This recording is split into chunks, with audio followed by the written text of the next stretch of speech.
Good evening, everybody. Welcome to your Manchester United emergency meeting.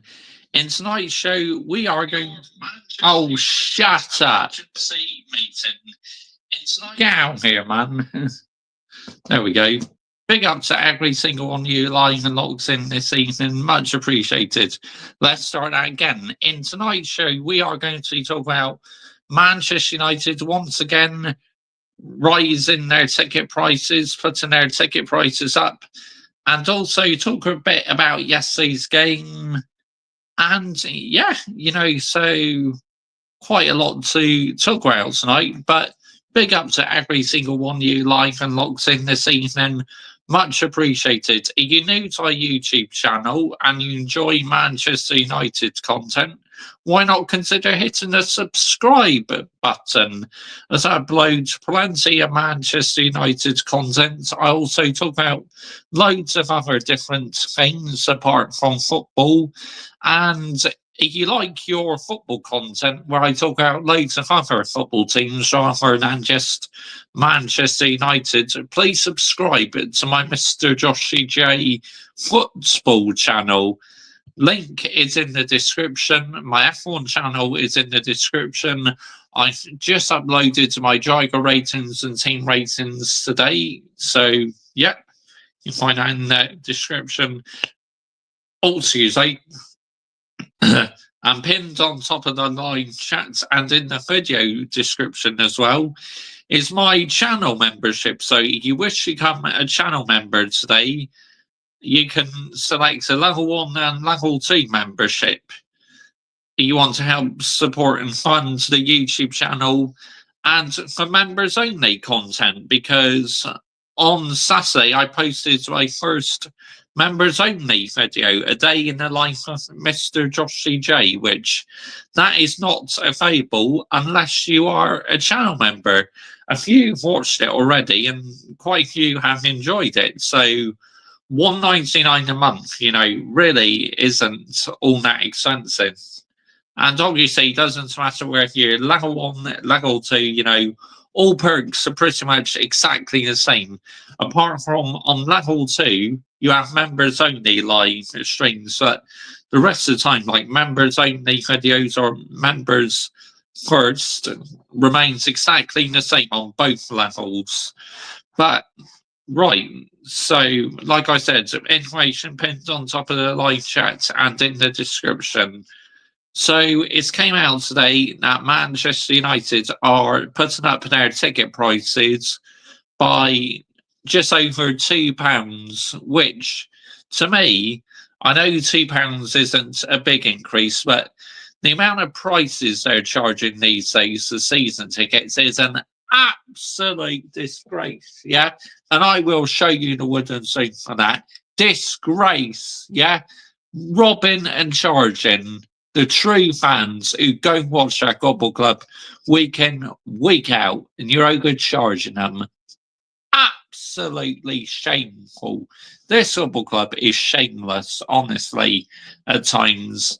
And you got all the PR coming out that Sir Jim Ratcliffe has come out and said that the Glazers are wonderful people. I mean, what on earth is he talking about? Wonderful people. Yes, they may be away from football, but in football, they are absolute wankers. Let's get the narrative right here, people, yeah? Let's absolutely get it right. They've been literally taking money out of the football club to help their other businesses, putting it into Tampa Bay Buccaneers, which, ironically enough, they are shit. It's as simple as that. They are struggling like anything in the moment, Tampa Bay Buccaneers. But, shameless. To put up the ticket prices, absolutely disgusting at the highest level, honestly. Seeming human about it. Oh, here we go. Just say hello to the community. Here we go. Big up to you, Daniel 14. He's going to win the membership, and I hope I get it. And they should add something like Twitch, because you can gift a subscription on Twitch. And what they don't add on YouTube membership. I mean, what I would like is if you could choose who gets the 1 month membership. That's what I would like as a content creator. Do you remember calling Ten Hag a ball trolled? I called Enzo Maresca because of starting Sanchez. Oh, he is shocking down out sorting. Honestly, he is such a bad goalkeeper. But Manchester United won yesterday. They are back. Yep, you have so many people on social media who will be literally getting giddy about us beating the bang average Real Sociedad side and a Leicester City team, which are pretty much already relegated. I mean, get the fuck out of here, man. Seriously. Whoever thinks Manchester United are back are absolutely deluded, honestly. But it's what happens with football fans these days. They get so giddy after literally Manchester United had 2 positive results, but not me. We keep it calm on here. We keep it 100% real. We are authentic on this channel. We literally do not get carried away. We just literally remain calm and cautious, and that's the way you should be as a football fan. Look, if you want to get giddy, be my guest. That's entirely up to you. But do not involve me in it because I have no interest in participating in it. Maybe if we won 8 or 10 games in a row, then yes, I can get giddy about it. I will be buzzing, absolutely. You would see the biggest grin on my face, honestly. But, it's like until that day comes, like I said, we just remain calm and cautious on here. Big up to you, Adam and Dahl 2020 guys as well. I'm going to try and join, but I have to eat first, so give me about an hour. And now I'm going out. That's okay, no worries. Which I'm going to talk about this for a little bit. Then anyone who wants to jump on, have a conversation, I'm sure Micheal.ChelseaFC would like to talk about the Arsenal-Chelsea game. I mean, my goodness me, that is such a bad game, honestly. At times, so boring. Shocking game of football to watch at times. Here we go. Big up Michael and everyone. Mark Gold, Sociedad Drew, Rio, and Konya. Fala Canio. Sorry, guys, I said that wrong. Do you like Gordon Ramsay? I'm watching Hotel Hell. I like Hell's Kitchen. That's a good program. Have you got a word from Michael? Have you? Okay, right. Fair enough. Okay, I'll let you debate that amongst yourselves. Right. Anyway, putting out these ticket prices is an absolute disgrace. Honestly, what are we doing here?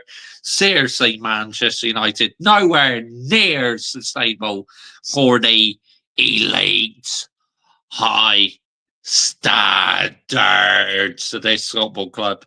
Let's get the narrative right here, people. Yeah, let's absolutely get it right. It's like even if fans stop going to games, it's like others will soon snap up the opportunity to go and watch football matches, won't they? I mean, let's get the narrative right here, people. Yeah, let's absolutely get it right. Unbelievable. Just wow. Like I said, shameless. Absolutely shameless, this football club is.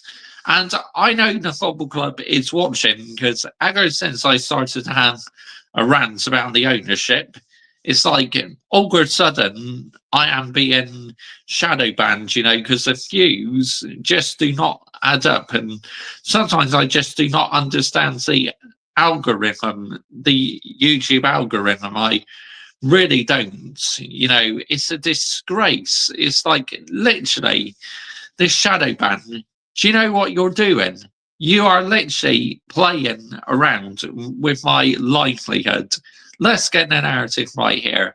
Absolutely disgraceful behaviour at the highest level.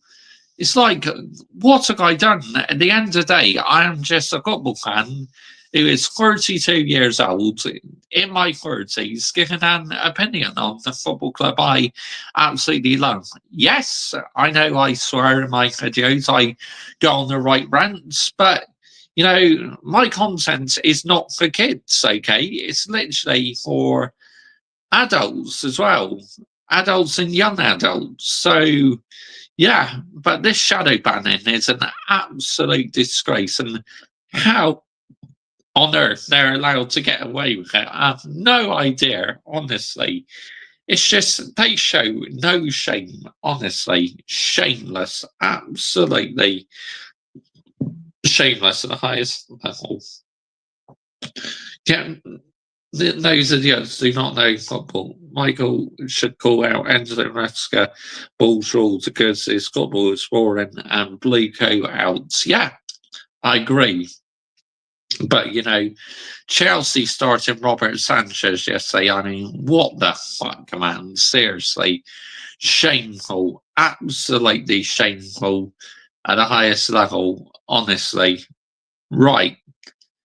Let's see who is going to be the lucky one tonight.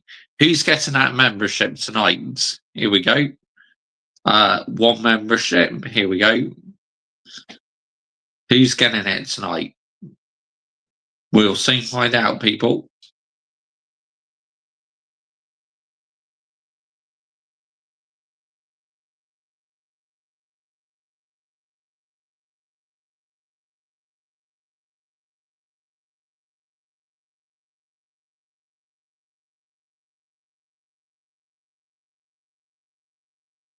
Here we go. Okay, so sound a bit of a temperamental moment at the moment. That's okay. Never mind. Never mind. We'll just go back into the app. It's fine. No problem.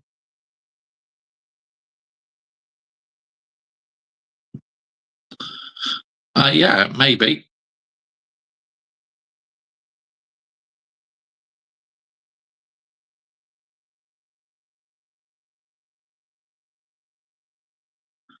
There we go.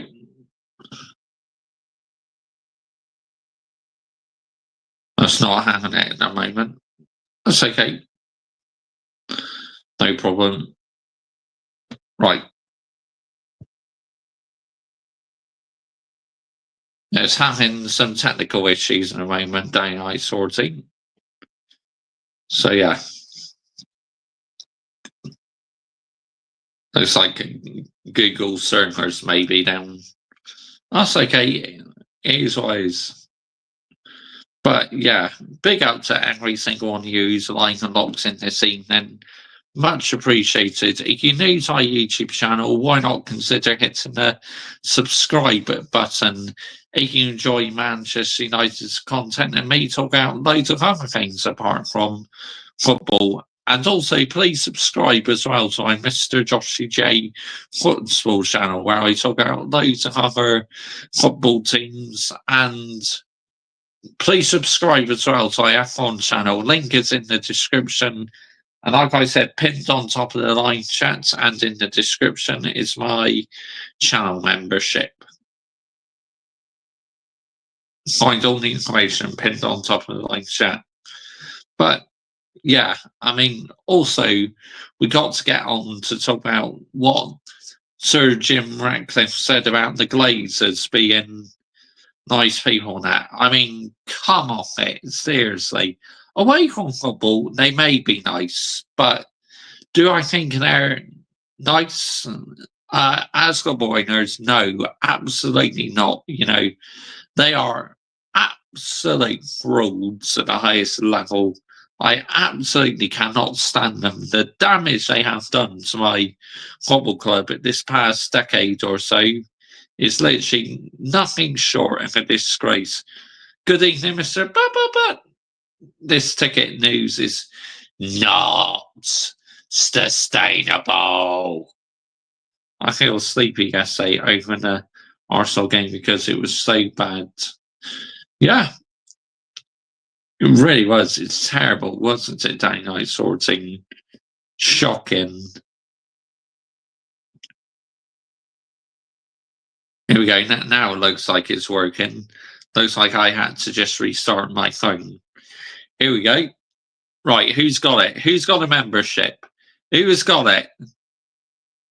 Drum roll, please. Dee. Micheal.ChelseaFC? No way! Oh, wow. He's got gifted the membership. Wow. That is bloody impressive. Welcome, Micheal.ChelseaFC, to the Mr. Joshy J. Army membership. Yes, it is. It's Micheal. Wow. That's unreal. That's unbelievable, honestly. I'm so happy for him. Let's just leave it at that for now, yeah? But, wow. Unreal. I can't believe that. Oh, wow. My goodness me. Congratulations, Micheal. Wow, I can't believe that. I got a membership. Yeah, I know, mate. It's unbelievable. Congratulations, Micheal. Honestly. Wow, that is absolutely unbelievable. I'm buzzing for you. Wow. But yeah, let's get on to what Sir Jim Ratcliffe said about the Glazers, shall we? I mean, I couldn't believe it when I heard this over the weekend. I go, what the fuck, man? Seriously. Sir Jim Ratcliffe interview the Glazers. Here we go. Where he's sticking up for the Glazers. Why? Why are you sticking up for them? Frauds, honestly. Joke. Absolute disgrace. What? No shame, honestly. Oh, yeah, it's also the Copper Libertadores draw. I mean, what are the chances of that? Micheal getting gifted the membership. Hayden Cox as well got gifted one. Adam Dar 2025 as well.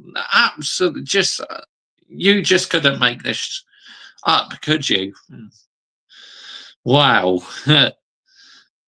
That's interesting though, Adam Dar 2025. Hang in there, Dynamite 14. It could be only a matter of time because pick up everyone in the chat. Absolutely, Micheal.ChelseaFC. Manchester United ownership are frauds as well. They are. They are Dynamite 14. You know that. I know that. Because, they show no shame. Right, anyway, let's read about. Want to read about Sir Jim, what he said about the Glazers. That's about I want to get onto. I'm going to fucking read the statement on the ticket prices being raised. Sir Jim Ratcliffe statements on the Glazers. Here we go. Let's see. Because something was mentioned over the weekend.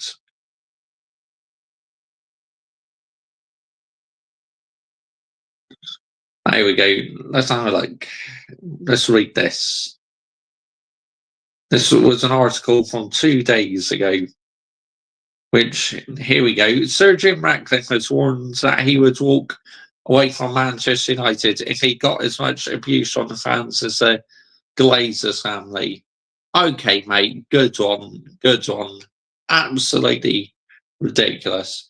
Ratcliffe, who also said he would quit if he failed to turn United's fortunes around, has come under fire from supporters over his run-in at a club and the prospects of further ticket prices. The 72-year-old Ineos billionaire was confronted by angry United fans at Fulham in January and admits he would sell up if it got so bad that he needed personal security or had to stay away from Old Trafford. Like the Glazers, it can be unpleasant, said Ratcliffe. I mean, I can put up with it for a while. I don't mind being unpopular because I get that. Nobody likes seeing Manchester United down where they are. Well, as a fan for 25 plus years, I sure fucking don't enjoy it, that's for sure. Nobody likes the decisions we're having to make. If I draw a bit in the irie, I can put up with that, but I'm no different to an average person. It's not that nice, particularly for friends and family. So essentially, if it reached the extinct that the Glazers family have been abused, then I'd have to say, look, enough is enough, guys. Let somebody else do this. They can't really come to match the Glazers. They retreated into the shadows a bit now, so I'm getting all the bloody stick. Well, it's all part of football, isn't it? But literally, you know, it's like you should deal with some sort of criticism. But anyone saying anything vile and nasty, I cannot defend that. But a bit of criticism, that is fine. At the moment, I don't have security. I don't have to walk around like that. But it would defeat the objects, wouldn't it? You couldn't tolerate that at the level. It just wouldn't be fun. I haven't had it so far. Not really. I had that guy through the car window at Fulham match that got arsing me, but I haven't had what I would call threatening behaviour. Ratcliffe has been left to run United since investing a 1.3 billion a deal that allowed the Glazers retain controlling interest in the club. In an interview with the Sunday Times, he risks upsetting United fans even more by praising the unpopular American owners, particularly for their understanding after Ineos blundered by handing Eric Ten Hag a contract extension and hiring director of football Dan Asher. To be fair, the Glazers are really good on the commercial side, said Ratcliffe. Okay, mate, good one, good one. Think about how much fucking money they've taken out the football club. Absolute disgrace. But just get behind Sir Jim. Trust him. Back him. Trust the process. Fuck off. I'm not trusting the process at all. Not one bit am I trusting it. No chance. It's like getting in the bin. Seriously. The people who wisely say the fans, I don't just want to hear it. So I got to be cautious. I get a lot of criticism if I support the Glazers, but the fact is they're really decent people. What? Taking money out of the football club you think makes them decent people, do you? No, no, no.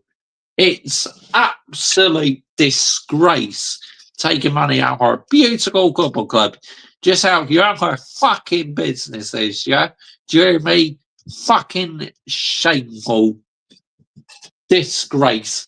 Disgracia, guys. They're very polite. They're very civilized. They're the nice people on the planet. There isn't a bad bone in Joel Glazer's body. Ah, what the fuck, man? We have a very professional partnership with the Glazers family. To be honest, they could have given us a bloody hard time. We cooked up with Dan Asher and Eric Ten Hag. Couldn't, but it didn't. Ratcliffe believes the rot to United problems was having Ed Woodward and then Richard Arnold as chief executive before he also came and made the changes. Thank you. You actually said something sensible for once. I agree. On that front, I agree. I wouldn't have tolerated Ed Woodward or Richard Arnold, added Ratcliffe. Richard was a rugby man. He didn't even understand football. Ed didn't have the credentials to manage the club. He was a merchant banker and accountant. The way I look at this is you two manage teams at Manchester United for the past 12 years who did a poor job. They made a lot of very poor decisions over 12 years, stupid things. They made a complete cock up and it shocking, really, to be honest with you all. If I fall, I sit down, but I don't think I'll fail. As soon as we start playing good football and start winning it, it will change. What a load of banger, a mash waffle, people. Honestly, holds on your hands getting giddy after beating Leicester. Well, I'm going to allow you to finish the sentence.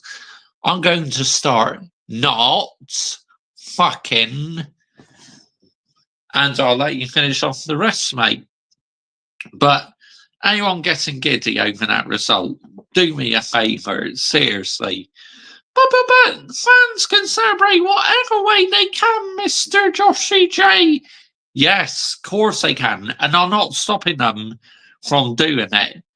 But sustainable for the elite high standards of Manchester United Football Club. Let's get the narrative right here, people, yeah? Let's absolutely get the narrative right. But it's absolutely wow. But to get giddy after beating a Leicester City team who are pretty much relegated, I mean, what are we doing here? Seriously. I mean, have a word of yourself, yeah? Seriously, they have been abysmal. A bit like at Southampton, abysmal, where Hayden Cox actually calls them S now.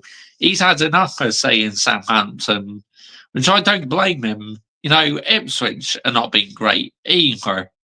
So it's like, seriously, these fans who get giddy and carried away, it's like, just calm it down, people, yeah?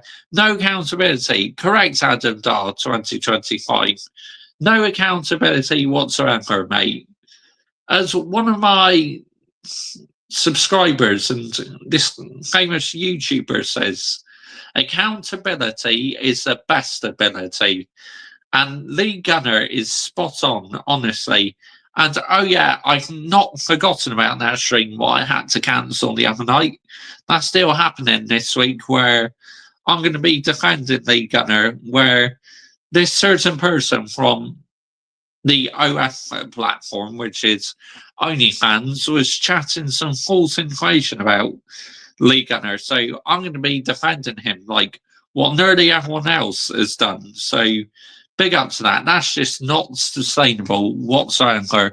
Hi, Josh, mate. Hope you're okay. What's Sir Jim doing yet again, Josh, mate? He's putting up the ticket prices, about a £2 increase.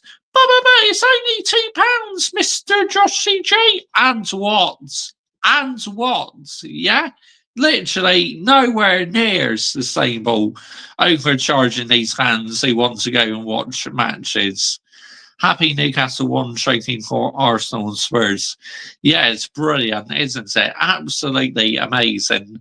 And Liverpool absolutely got outplayed in that match. They were nowhere. Excuse me. I had a spicy pizza for tea, so I think it's made me cough a little bit because I had a bit of chili beef on it. But yeah, nowhere near as stable. Not a fan of that. No, I'm not. Not at all. Yeah, so literally got to say that's not sustainable. Shocking. But yeah, Newcastle winning against Liverpool. Get in there, honestly. So happy. And Newcastle, like I said, they're my second team in the Premier League. So I couldn't be any more happier than Newcastle. Leicester City was so bad last night, wasn't they, Josh, mate? Oh, mate, shocking. They've not scored now for about, what, 12 or 13 games? I mean, it's looking peak for them, isn't it? It's just, nightmare. Absolute nightmare. Crazy. Absolutely crazy. Liverpool in the mud. Yeah, they are. You know,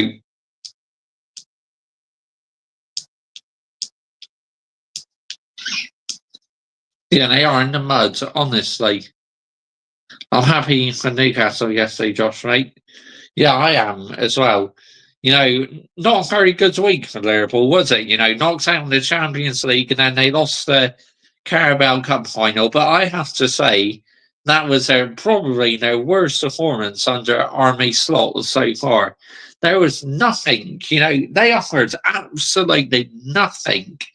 I couldn't get over how poor they were yesterday, honestly. It's like, wow. Big up Lee Gunner all the time, Josh, mate. Yes, Adam, 100%, mate. one of the most authentic YouTubers on this platform. Because even when Arsenal win a couple games, he never gets giddy about them. Seems like with Manchester United, like on here, I never get giddy with them after winning a couple games. But you should be going down the pub, Mr. Joshy J. You should be literally dancing on the floor, Mr. Joshy J. Because Manchester United are back, Mr. Joshy J. They are cooking, Mr. Joshy J. Wouldn't soon for you fans, yeah, who think that. Honestly, get in the bin. We are not back, people. This football club is far from being repaired. Nowhere near sustainable. We got a lot of repair work to do. It's not going to happen overnight, I know, but at least let's make a start now, yeah? Let's start repairing this football club, what is absolutely damaged and rotten to the core. Right, I just want to read the statement on ticket prices. Manchester United ticket prices. Here we go.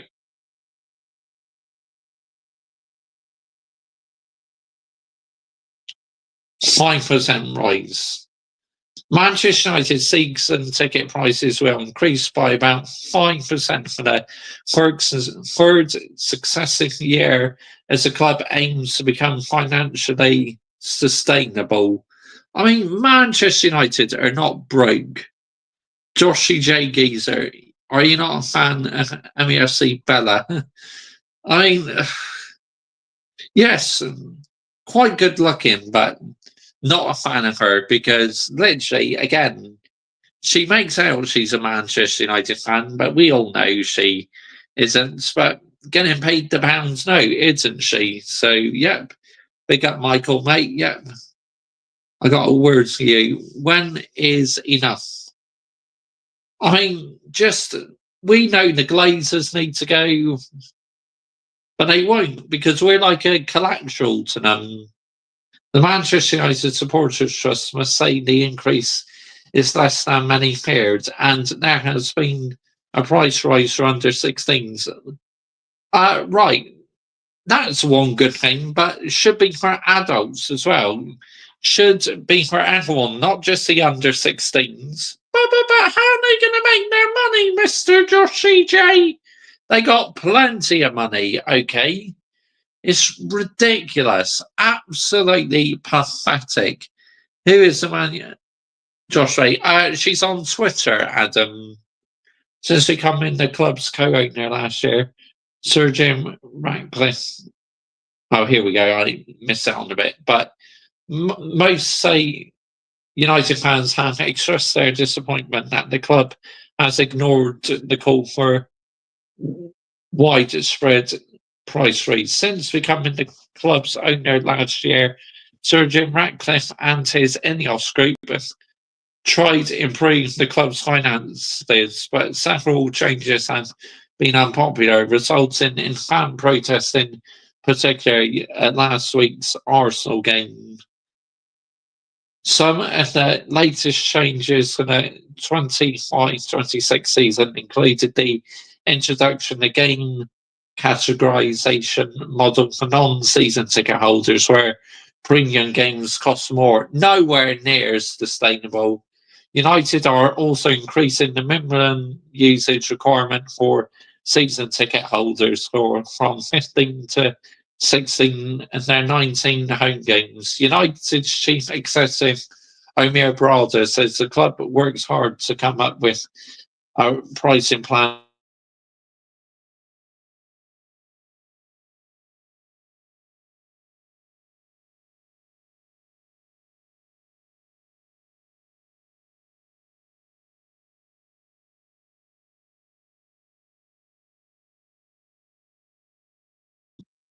Sorry about that. Literally, software update come up.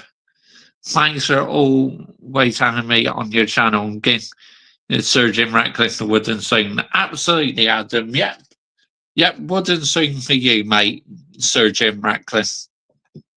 Shocking. United's chief executive Omir Brada says the club works hard to come up with pricing package that is fair and reasonable, and the new changes are being made to offset continued rises in operating costs. However, most say that we fail to see new justification for the increase, and that the new categorisation model is a source of major concern. Excuse me. I agree. A master statement reads, for several months we have argued long and hard that the club need to look at the big picture and freeze ticket prices for next season. Yeah, you're welcome, Adam. Other clubs have done that already, and United, it would have sent a powerful message about the need for everyone to pull together to get the club out of the very difficult position it finds itself in. Brada said, we understand that any price rise is unwelcome, especially during a period of underperformance on the pitch. Exactly. You got that spot on. Literally, we are underperforming, but yeah, you're showing no shame, are you, Omar Brada? However, the club decided it would not be right to keep the prices unchanged while costs rise and the club continues to face financial issues. We have kept the increase to the lowest possible level and protected our youngest season ticket holders from any rises while ensuring the club remains financially strong enough to invest in improving the team. After freezing season ticket prices for 11 years, United now increasing them for a third straight year. Disgrace. Absolute disgrace. Third year in a row they are increasing the ticket prices. It's just not sustainable, honestly. This comes after a second round of redundancies at the club was announced last month, and there was mid-season rise in some ticket prices to £66 and no concessions. Other cost-cutting measures, including the removal of free lunches for staff. Ratcliffe has said the decisions are necessary in order to slash losses, which last year exceeded the 113 million. And last week he told BBC Sport the club runs out of money at Christmas if we don't do these things.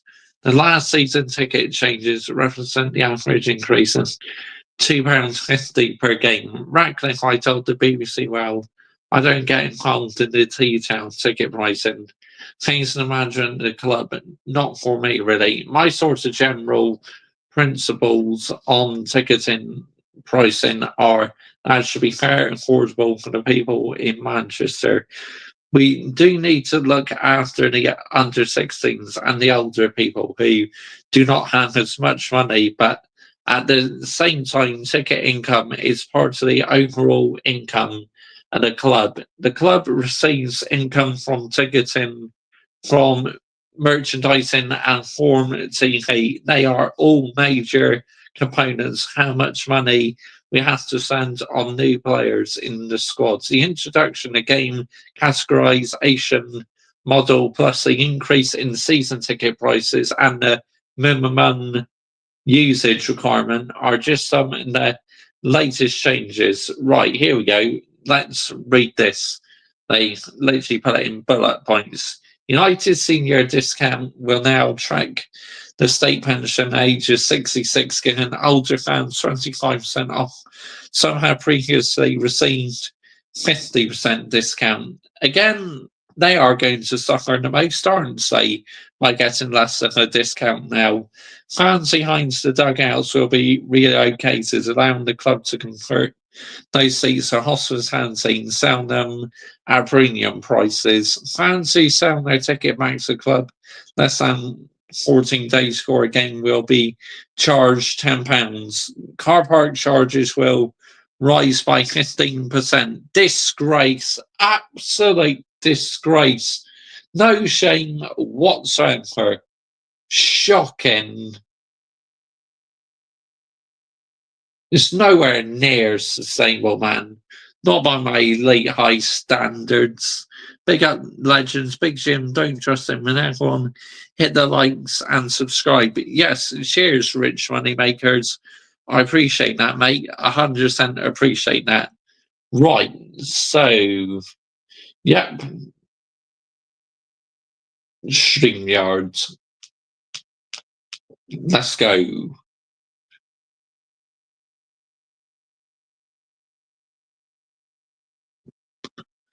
StreamYard. What I'm currently using to stream this. Could you say high standards, Josh, mate? Elite high standards. There you go, Adam. Just for you, mate. Okay. Copy.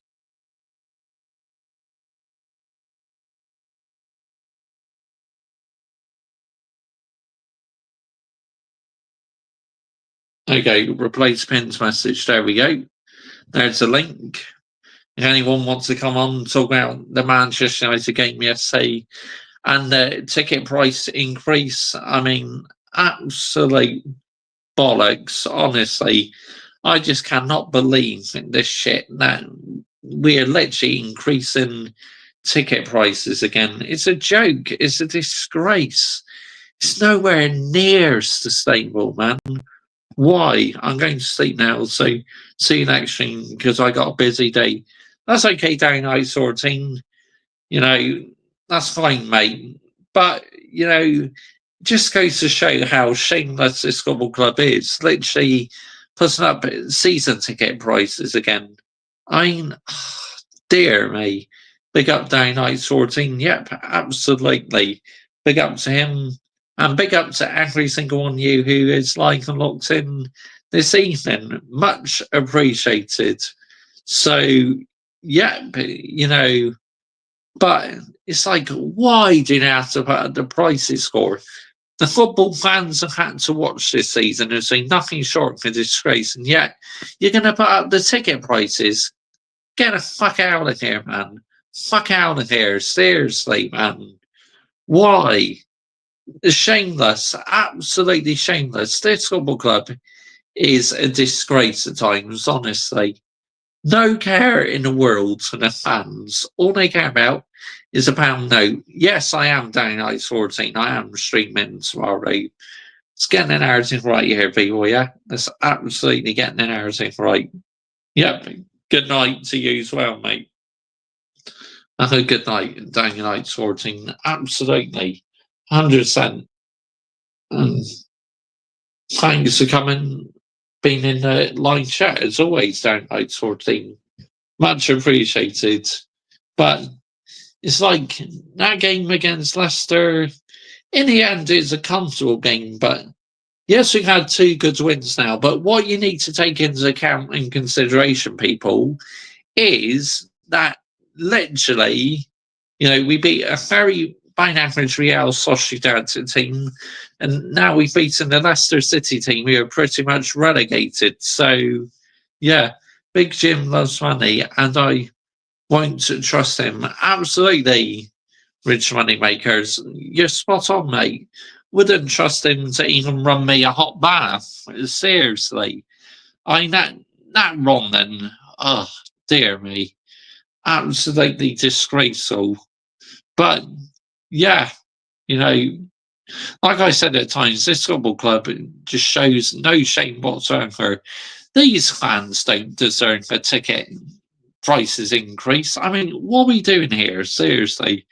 Real talk, what are we generally doing here, people? Nowhere near sustainable, is it? Big Jim worse than the Glazers. I think he is, personally. Yeah. Seriously, 100%, you know, literally worse than the Glazers. Yeah, I agree. But obviously, you know, Bruno Fernandes, superb again. Garnacho, you know, had a decent game. So, yeah. But it was like just a very professional performance, you know. We got the job done. We scored quite a few goals. But No, it's no time for us Manchester United fans getting giddy about it, honestly, because we all know what's going to happen. Literally, if fans get giddy, it's more than likely, literally, going to throw it. The football club will literally throw back in these fans' faces. So, yeah, Big Jim wanted to buy Chelsea and don't trust him. He says he's a Manchester United fan, but apparently he supports Chelsea. So, yeah, I don't listen to anything what comes out of his mouth, honestly, because it's a load of banger mash waffle what comes out of these journalists' mouths. It's like, wow, unbelievable, unbelievable. But, Manchester United, excuse me, my advice, people, we are not back, okay? We're just not. People, fans like to think we're back, but we're not. We got a lot of work to do. Yes, it's a very good win, but am I getting giddy? Not one bit am I getting giddy about it.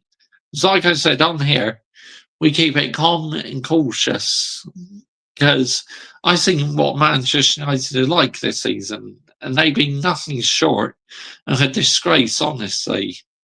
But, big up to every single one of you lying and logs in this season. Much appreciated. If you're new to our YouTube channel, why not consider hitting the subscribe button?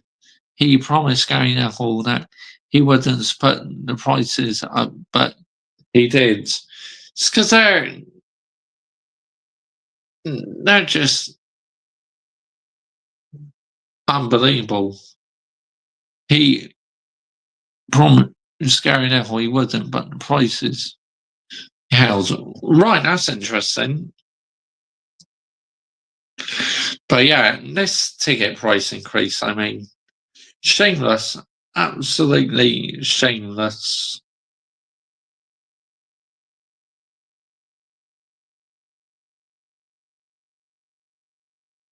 But big up to every single one of you like logs in this evening, much appreciated. So, you're new to our YouTube channel, why not consider hitting the subscribe button as I upload plenty of Manchester United content. I talk about loads of different things apart from football as well. And please subscribe as well to my Mr. Joshy J Football channel and F1 channel. Link is in the description to this video to them two channels. It doesn't help when... Yeah, I agree. That's what they're doing. Yeah, you're right, mate, rich money makers. But yeah, Manchester United, it's like I will be the judge when I think Manchester United are back, and we clearly are not back in business yet. So yeah, but we're just going to have to wait and see if we can just continue this decent run of form, but not get carried away because, it's been an awful season for us. Literally, the worst season I've ever experienced in my life, in my 25 plus years supporting this football club. It's like I've never known them to be in this situation come March, honestly.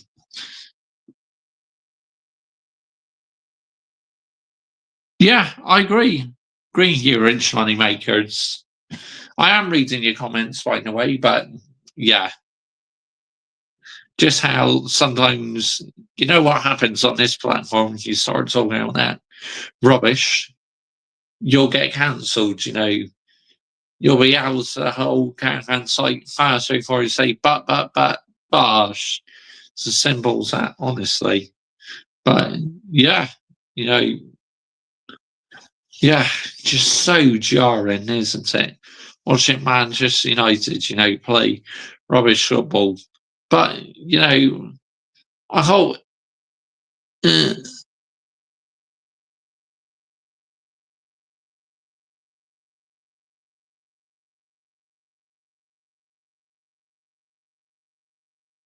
is why football fans are struggling to pay for football.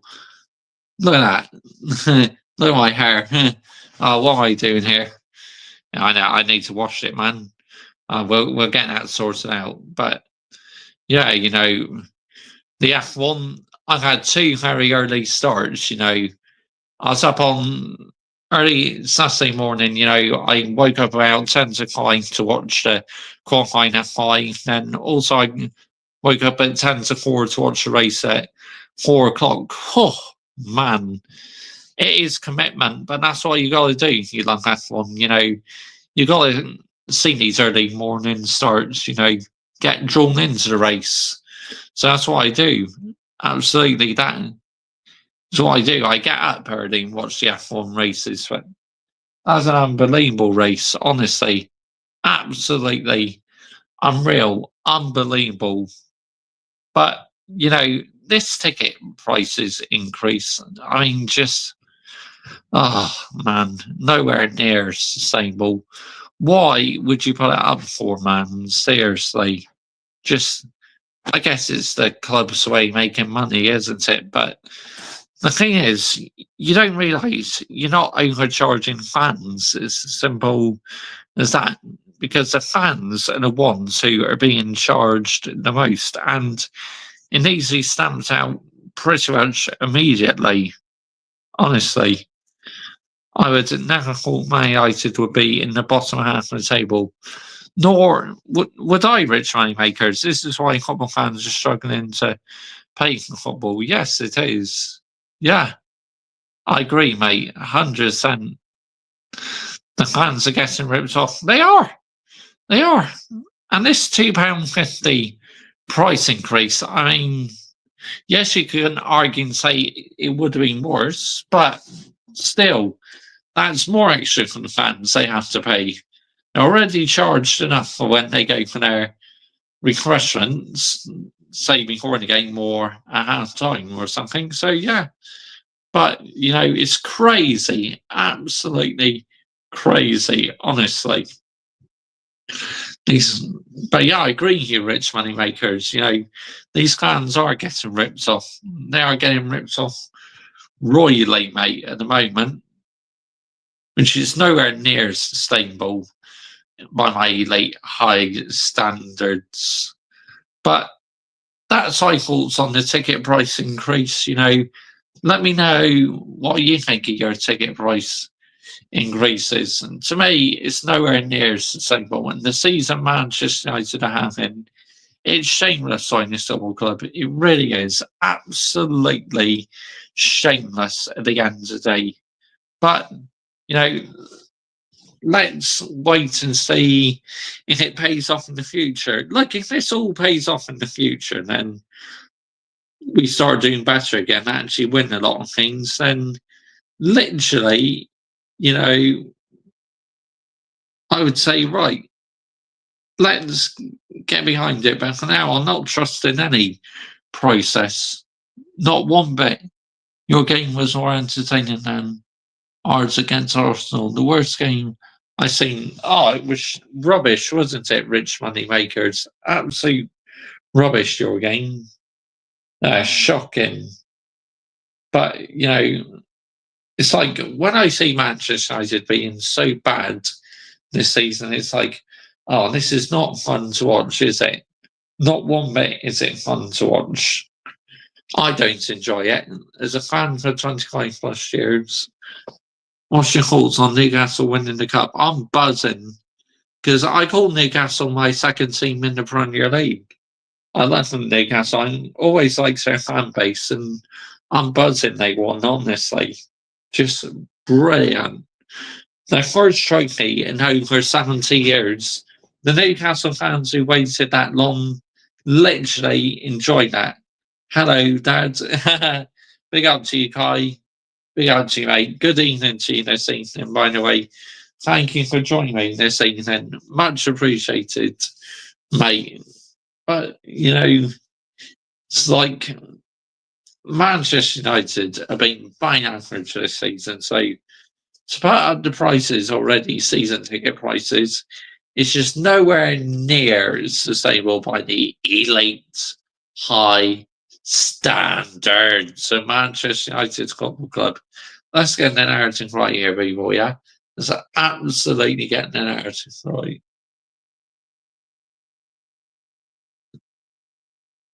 I dislike Newcastle now. And to try and start a rivalry. I'm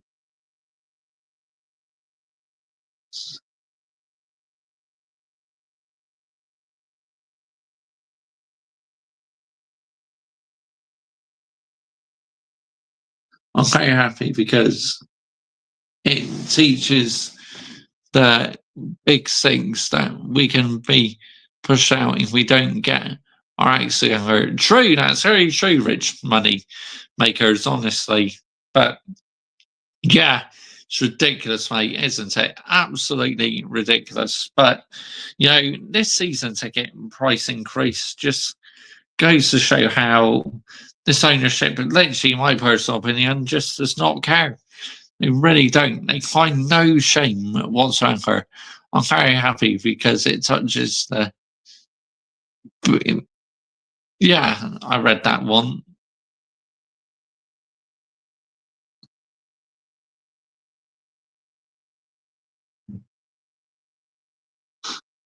But yeah,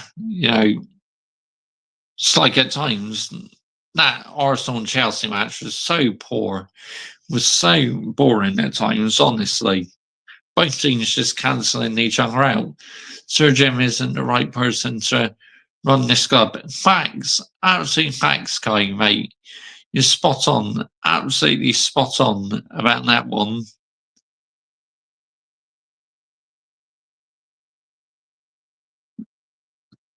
Big up, FC. Yeah. Big up to you. And big up to every single one of you like and locks in. Much appreciated. If you're new to our YouTube channel, why not consider hitting the subscribe button, as that uploads plenty of Manchester United content. And also, please subscribe as well to my Mr. Joshy J football channel. Link is in the title and it's also in the description as well.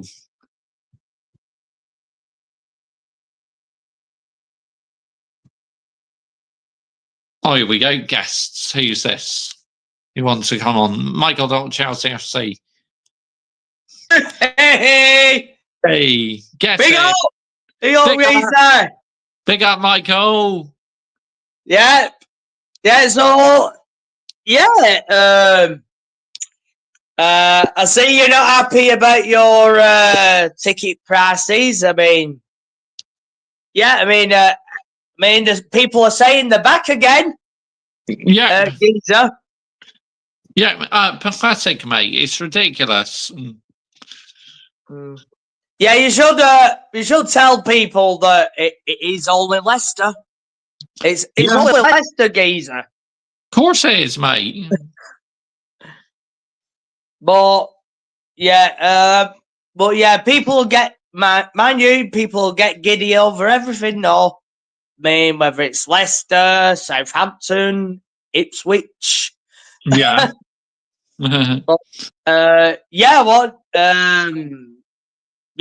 you want to?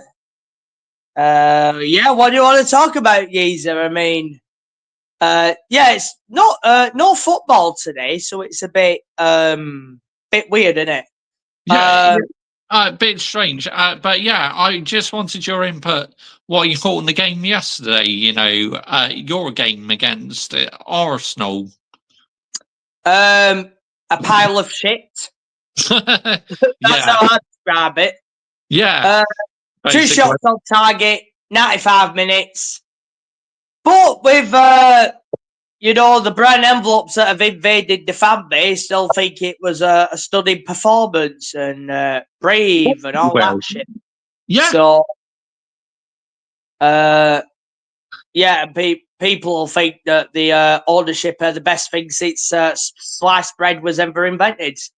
So, and your goalkeeper as well, Robert Sanchez. I mean, oh my goodness, he is shocking. I mean, I think Andre Onana's bad at times, but he actually makes Andre Onana look good. Let's get the narrative right here. Yeah. Very true. Yeah, true. Sanchez, well, you know my thoughts about him, Joshua J. Geezer. It's the same thing. But as long as he's protected by Poundland Pep and clown owners, nothing will ever change. Yep. So, but obviously, I mean, for me, the message will always stay the same. But it's I wonder what the next 2 weeks is going to bring, because I've not really been on Twitter today because I don't like the PR. I mean, you know how I feel about PR, Geezer. Yep. What is the thing for it? Yeah. Yeah, absolutely. Yeah, I mean, I dread to see what has been said within the PR. It's just same old shit, isn't it? Yeah, it is. It is, honestly. Yeah, and in terms of all them wrong guns, I mean, if any of them are striking, I mean, no good doing that now, because it's 2.5 years too late for that. Yeah. So, although let's say in your case, it's about 20 years too late. Yeah. But yeah, I mean, what do you think of Jimmy Rat?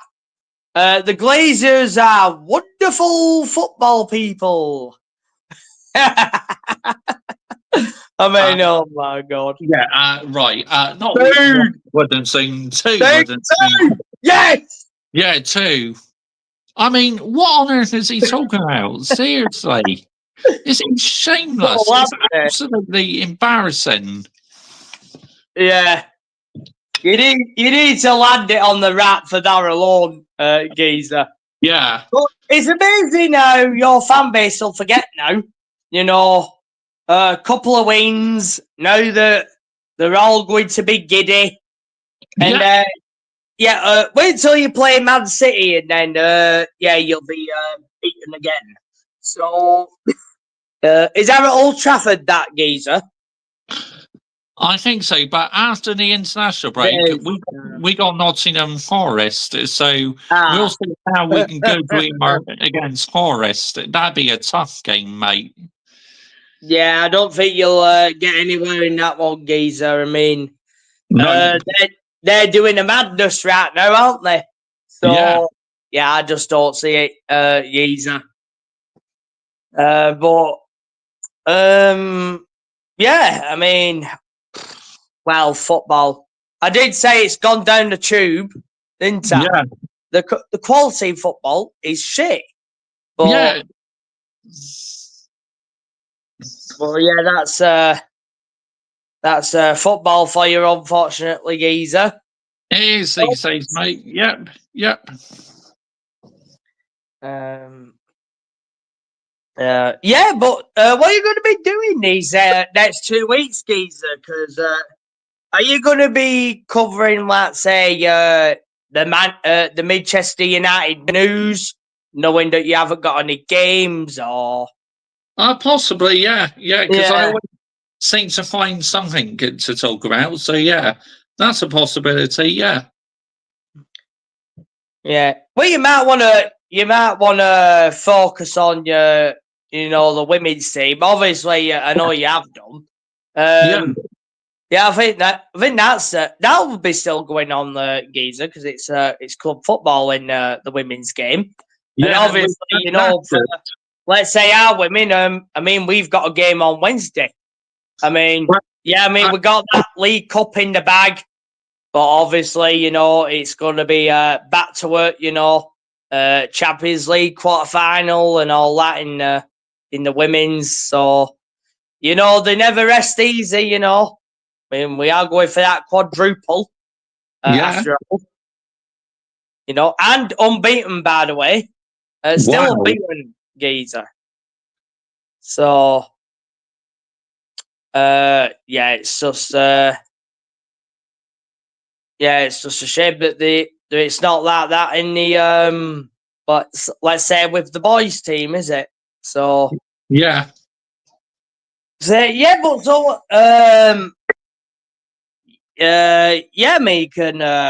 what do you want to talk about, Geezer? I mean, oh yeah, I've seen your ratings. Your driver ratings video earlier. Oh, did you? Yeah. Yeah, I saw you went 0. Ollie Behrman. I've, I can I get why you gave it, but I mean I don't think I did. I don't can't remember what rating I gave him. I think it might have been what 5, something like that. Well, I'm not gonna go too. I'm not gonna go too hard on him. I mean, it just wasn't his weekend, was it, Geezer? I mean, come on. Yeah. I mean, and Esteban Ocon. I mean, he had all that running, and that maybe the car ain't very good. I mean, I said it in your stream yesterday, didn't I? Yeah. You know, maybe they'll do an Alpine. You know, I mean, Yeah. they were like that last year, weren't they? Yeah. Let's not forget they were like that last year, and then they got better as the season got on. Yeah. So, yeah, it's a little bit early yet. I mean, yeah, and it's a bit early to put the alarm bells on for Ferrari, Geezer. I know you said you're going to do a rant video this week, didn't you, about them? I mean, I'm not going to be too hard on them, mate. But I need to talk about like where it went wrong for us and that. You know, that's what I'm going to dive into. Talk about where I think the performance went wrong and the communication with Lewis Hamilton's race engineer as well. How that has to improve. So that's what I'm mainly going to be talking about. Yeah. Well, I mean, I know where it went wrong, Geezer. We when it started raining, we were still out on track. We didn't pit, and they must have seen that Norris and then Piastri both went off. So why did they not pit at that point? So yeah, I know, madness. So Crazy. yeah, I do see it from that point though, because I think I said it during the watch along, didn't I?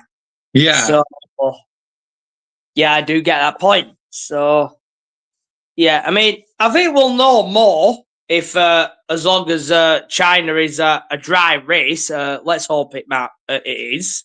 Yeah. So then we would have a better idea of where we are, won't we, Geezer? Absolutely, yeah. So yeah, I mean, my weekend on YouTube. I mean, that was a madness, Geezer. I think I did what 6 streams, and then I did one with obviously I did one with the Yeti as well. So that was 7, Geezer. So on YouTube I did a bit of a madness this weekend, didn't I? Yeah. Covering the F1, covering MotoGP, and then I did the Women's League Cup final, and then there was that snooze fest, or shall I say the sleep along yesterday. Although, I mean, I did enjoy that stream, actually. I enjoyed having, some people on. Obviously, big up to Adam Dar 25 and big up to DJ Sav CFC Blues for coming on as well. Yeah. So yeah, and I was glad to finally, get a Chelsea fan on the show. Oh, nice. Yeah. I mean, I've been waiting for a while to, for a Chelsea fan to come on the program. That's awesome. Yeah, I mean, I'm not saying, in terms of, let's say, Adam Dar 25 and yourself, but obviously, you don't support Chelsea, Geezer. Yeah, good night to you, Kai. Thanks for coming along, mate. Oh, has Kai got a different name again? Yeah, he was trying out a different name. First of all, it's Kai. Then he changed to FC. Now he's changed back to Kai again. Oh, yeah, that's right, isn't it? Yeah. Yeah, I remember now. But yeah, I've seen a little bit of waffle today about a lot of people mourning about Thomas Tuchel. Oh yeah. I mean, I think I'll watch. I might watch the Albania game. I don't know. I mean, you know me, how I feel about the England's men's team, Joshua J. Geezer. Yeah, all exactly, PR. mate. Yeah, I mean, what I feel about it. And obviously, I'm not an England fan anyway, as you know. But obviously, you are. So, yeah. Yeah, a lot of people are not happy with the England squad, are they? I mean, I don't know who's in. I mean, I've not really paid attention to it. So, I've heard that Jordan Henderson is in there. Yes, So, he is. Yeah. I think, is that what people are mourning about? I think so, yeah. Yeah. So, yeah, I mean, I don't really pay attention to that side of things because I'm not an England fan anyway. Yeah. But yeah, of course we got World Cup qualifiers. Of course, Brazil are going to be in action. Yeah. Giza, of course. I think we've got Colombia and Argentina, don't we? I think so, yeah. We do, don't we? Yeah. Yeah, are you going to be, covering them any of them games? Because I know you did before, didn't you? Yeah, probably. Like, especially as one is, I think, in the early hours of Thursday morning or Wednesday morning. So I'll definitely be doing that one. Yeah. Yeah. Yeah, I mean, Yeah. yes.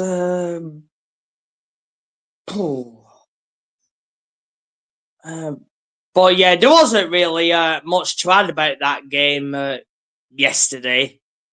It's the same old shit, to be honest. Yeah. But you know what? They're all like Joshy J Geezer. They'll nosh it off anyway, so it doesn't make a blind bit of difference, does it? Yeah, exactly, mate. Yeah. Yeah, it just shows how starved that we all are, doesn't it? So. Yep. Yeah. So.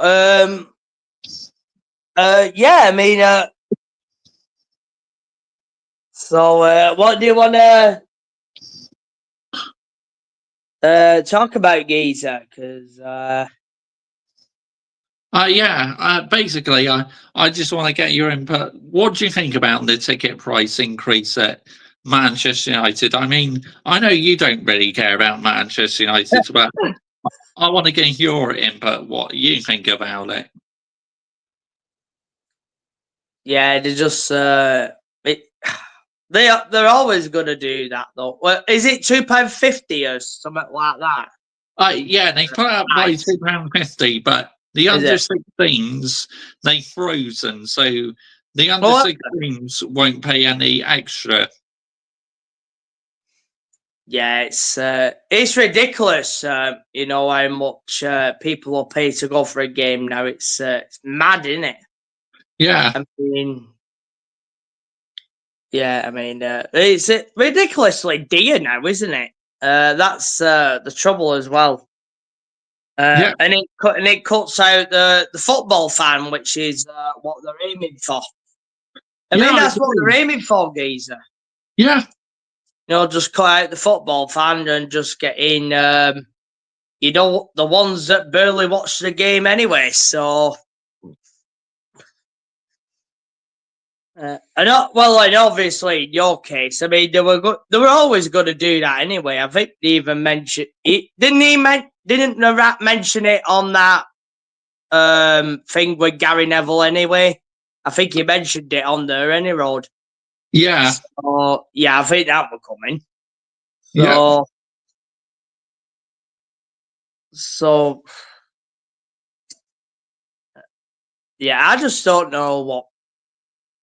I mean, you can't. I mean, people don't do protests, do they? I mean, if people protest about ticket prices, I mean, would this lot? I think people should protest on ticket prices because it's ridiculous how much you pay to go in for a game anyway now, isn't it? So, I think. Apparently, yeah, we did do that before the Arsenal game. Protested. Oh it. yeah, I remember that. Yeah, Yeah, but there's been a few wins since then, Geezer. So now everyone's excited again. yeah. No one's talking about it now, are they? Nope. No, yeah, but everyone will be excited for the future and all that. So, and then when the next loss comes, Yeah, and then the silver spoon is, and then your wooden spoon will be back. yeah.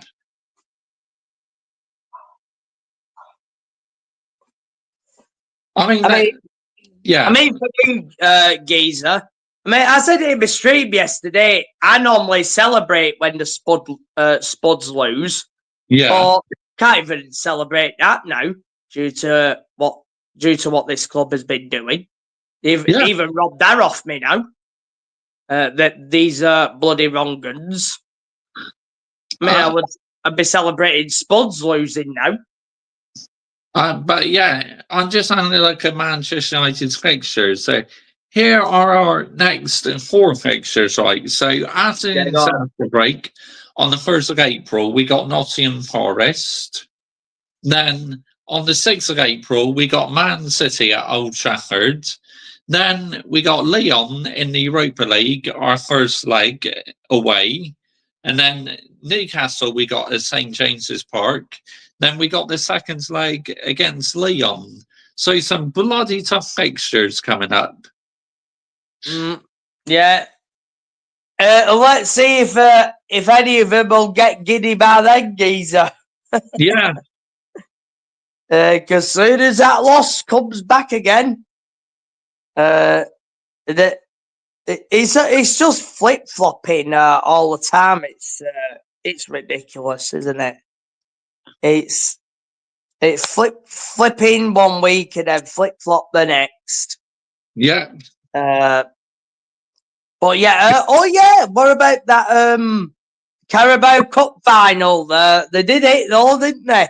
Yeah, the team. Yeah, Newcastle. In the end. Yeah. Yeah, I mean, no quadruple, no treble, no double for the slot machine. Nope. I mean, he's in the mud. Yeah. Even though the league is all already wrapped up. I mean, we all know that. Yeah. Although you'll get a few of the, them gooners that still think they can win the league. I mean, not happening. Liverpool have a 12-point lead, and they only need, I think, 4 or 5 more wins now. So, yeah, not happening. Arsenal not catching Liverpool. Yeah. Yeah, I mean, they'll be all, I bet they're all been giddy in the last day or so. I mean, I haven't watched, in all honesty, in terms of those wrong goons. Yeah. But you'll know they'll get all giddy again. Yeah. So, yeah. But mind you, like I said, Geezer, Real Madrid. Yeah. Michael, do a live stream on the Chelsea women on Wednesday? Yeah, we are doing that on Wednesday, Rich Money Makers. So yeah, make sure you are there for that, mate. And big up to you as well.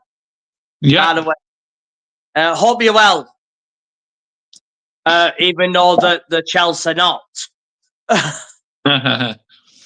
So yeah.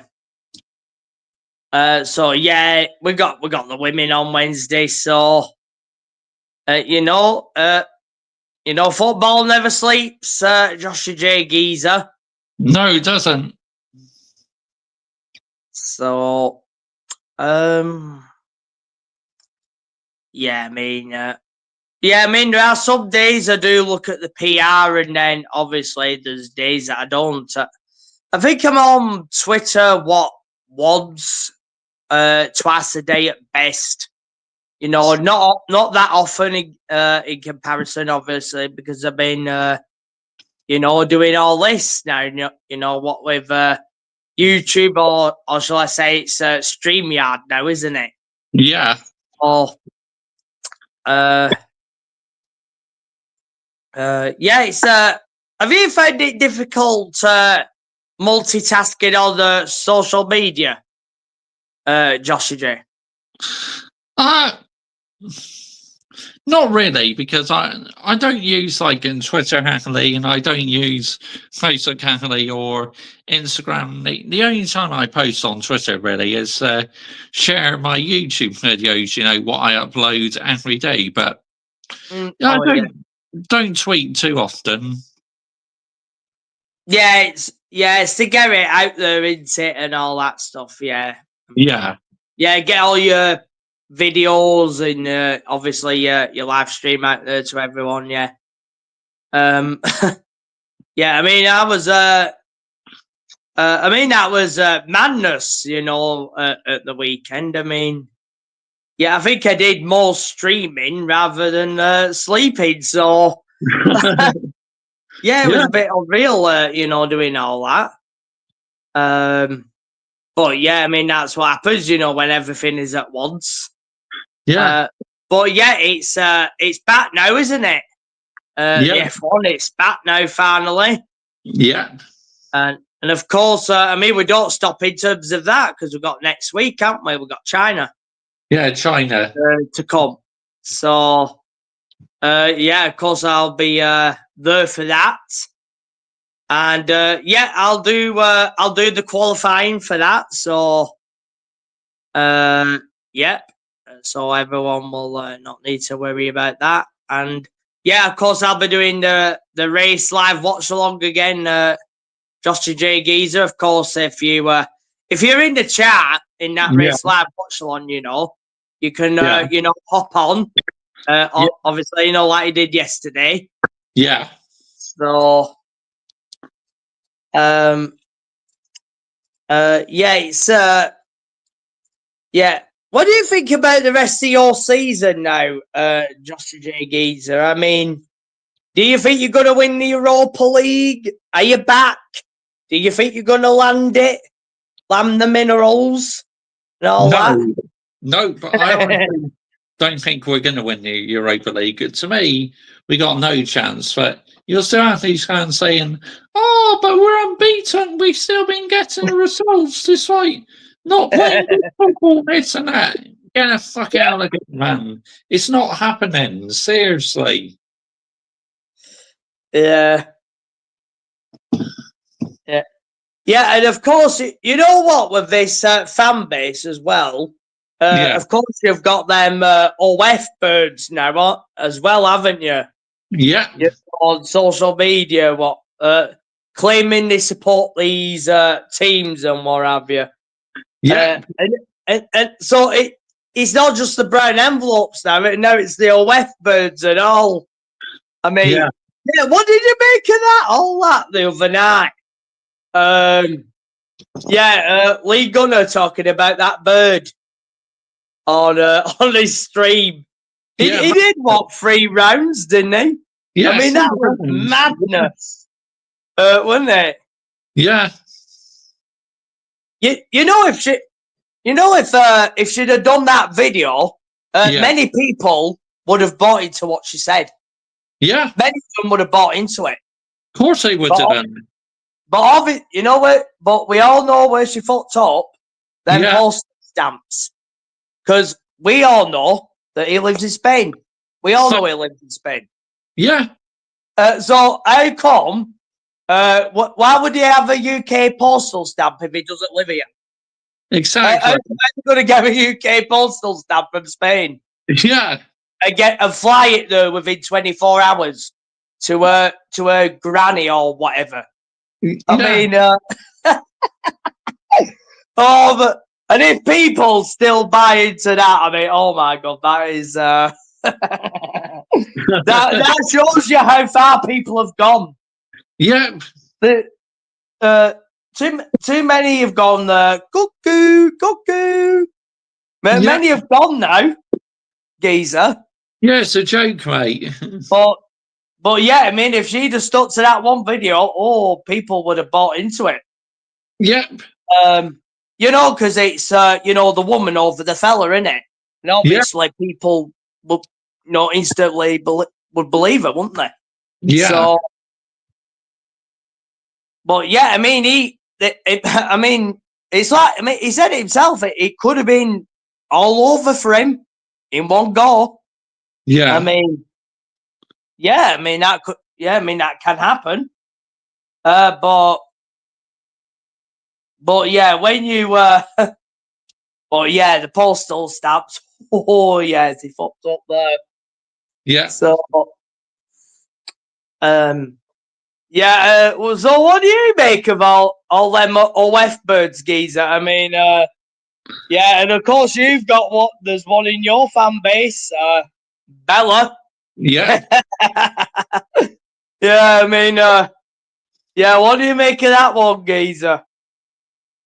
I mean, look, it's not for me, but anyone who's doing a living for something, then big ups to them. Yeah, if they're making their money, then good luck to them. But don't involve me in that shit because I'm no interest in it. Yeah, exactly. Yeah, it just shows the size of social media, don't it? I mean, yeah, social media can be a good thing, but it's got its downside, geezer. Facts. Yeah, I mean, even before we all, started our channels and all that stuff. I mean, we all knew there'd be a downside to social media, didn't we? So yeah, but we've got to keep doing it, and we've got to keep landing. We do, because if we don't, who else is there left? Otherwise, you just have a lot of other people who get giddy over two results and so. Makes it. I mean, that's how bad it's got now, isn't it? What they got to realise is that we beat a very poor bang average Real Sociedad side and a Leicester City side that are pretty much relegated already. Yeah. Yeah, most of them goals are were from Bruno Fernandes, weren't they? Yeah, which literally he's been one of our best players this season. Yeah, I mean, yeah, but what? Oh, man. That's very true, isn't it? But yeah, I mean, people have got to realise though it's Leicester. Yeah, I mean, it's Leicester. It's not Barcelona. It's not Real Madrid. It's not Bayern Munich. It's not PSG. So, yeah, I mean, it just shows how starved people are if people are getting giddy over Leicester. Yeah. That shows that standards are on the floor. Absolutely. I mean, are you still 14th or have you moved up or anything like that, geezer? I'll just check. I'll have a look. Just check the Premier League. Here we go. Premier League standings. Let's have a look. 13th now, mate. We're up to 13th. We gone back ahead to Tottenham because obviously Tottenham lost yesterday. Oh yeah, the Spods, yeah. Yep. Yeah. Yeah. Oh, is it? Yeah, I always enjoy seeing them lose, and yet yesterday in that watch along, I weren't even celebrating them losing. I normally do. Yeah. But yeah, I mean, although Anjin, let's get that right. Yeah. I mean, yeah, they've got keep him in. I always say, but yeah. But yeah, I mean, what are we going to do, Margisa? Yeah, I know. It's like it's going to be weird now. How like no Manchester United now for a couple of weeks, but yeah, I'll probably cover some of the women games I say, 'cause, while the Manchester United and men are off, I might not be able to do live watch-alongs, but I might do a couple of match reactions or something on them. Yeah. Or are you going to be, watching, England and Tuchel? Yeah. Yeah, you got about. Yeah, of course. Yeah, I guess you were watching much of the pizza bag merchants. I mean, Yeah, Waco Wanker, Gareth Southgate. Yeah. Yeah. Although he might be our next manager, geezer. So Yeah. you never know. Yeah, you never know. Yeah. What do you make of them people who were saying Ruben Amorim out? What do you say to them, geezer? Pathetic, honestly, absolutely pathetic at the highest level. Yeah, because there'll be people who are going to be saying that, aren't there? So, yeah, it's yeah. Do you think you'll ever get back there, geezer? I believe it can be done, but realistically, I think you're looking about another, say, maybe 6 or 7 years or 8 years before we're back to them sort of levels again, mate. What if the Glazers are still there, geezer? I mean, that's a good point. Yeah, They could be still there about then.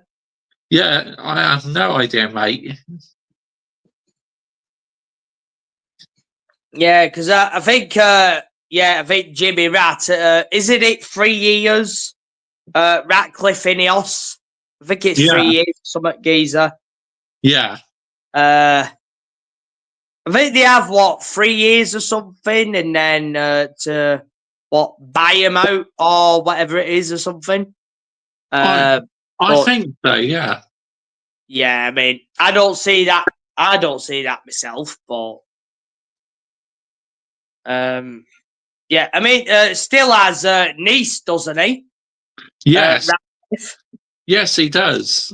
So, yeah, I mean, if he'd have put his money where his mouth is, he would have done it by now. Yeah. So, yeah, so me thinks he won't be doing that. So, you might be back, back to the Glazers again. So, it's going to be the same thing again. But do you think you're going to get your new circus tent? No, I cannot see it. I cannot see it happening. Yeah, it's like 2 billion in it and all that shit. Yeah, I mean, I don't see it. No, I mean, you can get anything approved. It doesn't mean it's actually going to be done. Exactly. So, yeah, I mean, yeah, I bet in all that time you'll get stories about it getting scaled back and then scaled back again. Yeah. Or or issues in terms of employing people, and you've got to employ people to build that new stadium. So you're going to have to pay wages to all them and all. Yeah. So there's that as well, isn't there? Exactly. What about the builders who are going to be building it or all that? That stadium. You got to pay them as well. So it's not as simple as that. I mean, so. I don't. Yeah, I mean, I can't see it. You'll get stories of it being scaled back and all that shit. Yeah. But they only brought that out so everyone will forget about the protest. Yeah. Which they have. So that was the whole point, geezer. Yeah, exactly. Well, it's like the football club is shameless because I I knew they would say that, post something around the new stadium after the protest. It's because they're trying to get them fans back in their good books, but not going to work with me because I won't forget the damage what's been done. Yeah. I mean, everyone's getting, but everyone's getting giddy over 2 wins. No.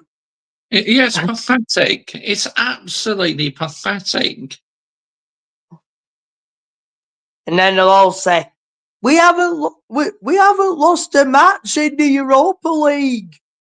Why are you writing them off before they play Lyon in the quarter-final? That's what they'll say to you, geezer. Yeah. I mean, oh. Yeah, it's because you've seen it all before, that's why. I mean, off chance, even if we knock Lyon out, we got to play Athletic Bilbao, possibly. Atletico Bilbao, and they're a lot better than what Real Sociedad are. Yeah. So, I mean, it's the state, isn't it? I mean, honestly. But yeah. Oh, yeah. Well, yeah, I saw a video today. I read that. It's still saying the same thing. That an England manager should be English and all this. I think it was Talk Sport. I'm not sure. I'm not sure where it was. But yeah. What do you make of them people who were moaning about Tuchel and he's not even had one game yet? No, because he's not English and all this crap. Pathetic. Absolutely pathetic. Yeah. Do people not realise that they had, Sven-Göran Eriksson, obviously, God rest his soul and all that. Yeah. And Fabio Capello. People seem to be forgetting that. I don't remember people, crying about that back then. Yeah. So why are they all suddenly crying about it now? It's ridiculous. Absolutely pathetic, honestly, mate. Yeah. I mean, I know that English people like to lose, but I mean, come on. Well, especially England fans, anyway. But I mean, come on. You got the best man for the job for what once. I mean, the English FA, gotta admit, they've done something right for once. Considering they've got everything else always wrong. They have, yeah.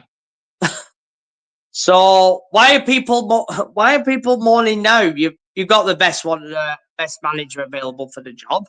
He's in the job, so why are people mourning? And you know what? Them are going to be the same people who are going to be celebrating wins over Albania and Latvia. Yeah. So I think they're all contradicting themselves. So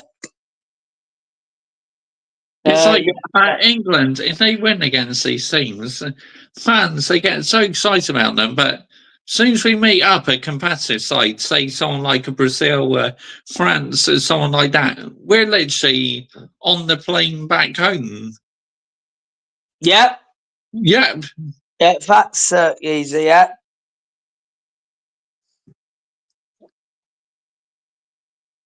But yeah, I mean these next two. Yeah, what do you tend to do with yourself? During the international break, geezer. Because yeah, I mean it's going to be less less streaming for you because obviously when obviously when Manchester United play or whenever you get Manchester United news. You'd be you're going live and all that, or you'd be doing videos. So, yeah, what do you do during the international break, geezer? Usually, I talk about a lot more F1 stuff because obviously now the season's back and that, so I have plenty to talk about, for the F1 channel and that. But we'll find a way to carry on videos every day on this channel because I always find a way of doing it. Yeah. Yeah. Oh, yeah. And yeah, you still do your chipping and time videos and all, don't you? Yeah. Yeah, that's right. When I go to watch them, well. yeah, I go and watch them. Yeah. Yeah. Yeah. And I bet it won't be much to watch a National League game compared to, let's say, a Premier League match. In contrast, I mean, one adult, mate, to go to the game is £16. So yeah, £16. Yeah, well, that's all right. I'd say. Yeah, that's all right. Yeah.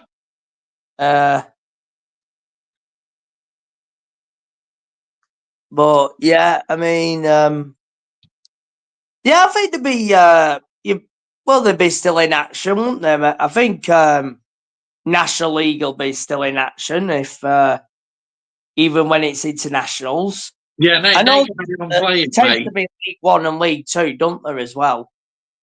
Yeah, just no Premier League or Championship, but League One, League Two play and the National League as well. So yeah, they'll still be playing. Yeah, yeah, because you do your match day vlogs on them and all that. So yeah. Yeah. In terms of, let's say, obviously, I know you don't, obviously, you're a Manchester United fan. Yeah. Do you still get angry about the result, let's say, the day after or the day after that? Or, when the match finishes, do you just, switch off and then, I know you're doing your F1, do your F1 stuff now. So yeah, do you just say switch off easily when the match finishes, or do you go and all that, and wooden spoons and all that straight after the game or whatever, geezer? What do you do in terms of that? Yeah, literally my match reaction videos, I literally pretty much record them straight after the game, and sometimes I'm still bloody mega seething. But when I want to have a rant, sometimes it actually makes me feel a lot more better, because I'm having a rant and that. So I feel I need to get it out. Yeah, you do. I know you do that plenty of times, don't you?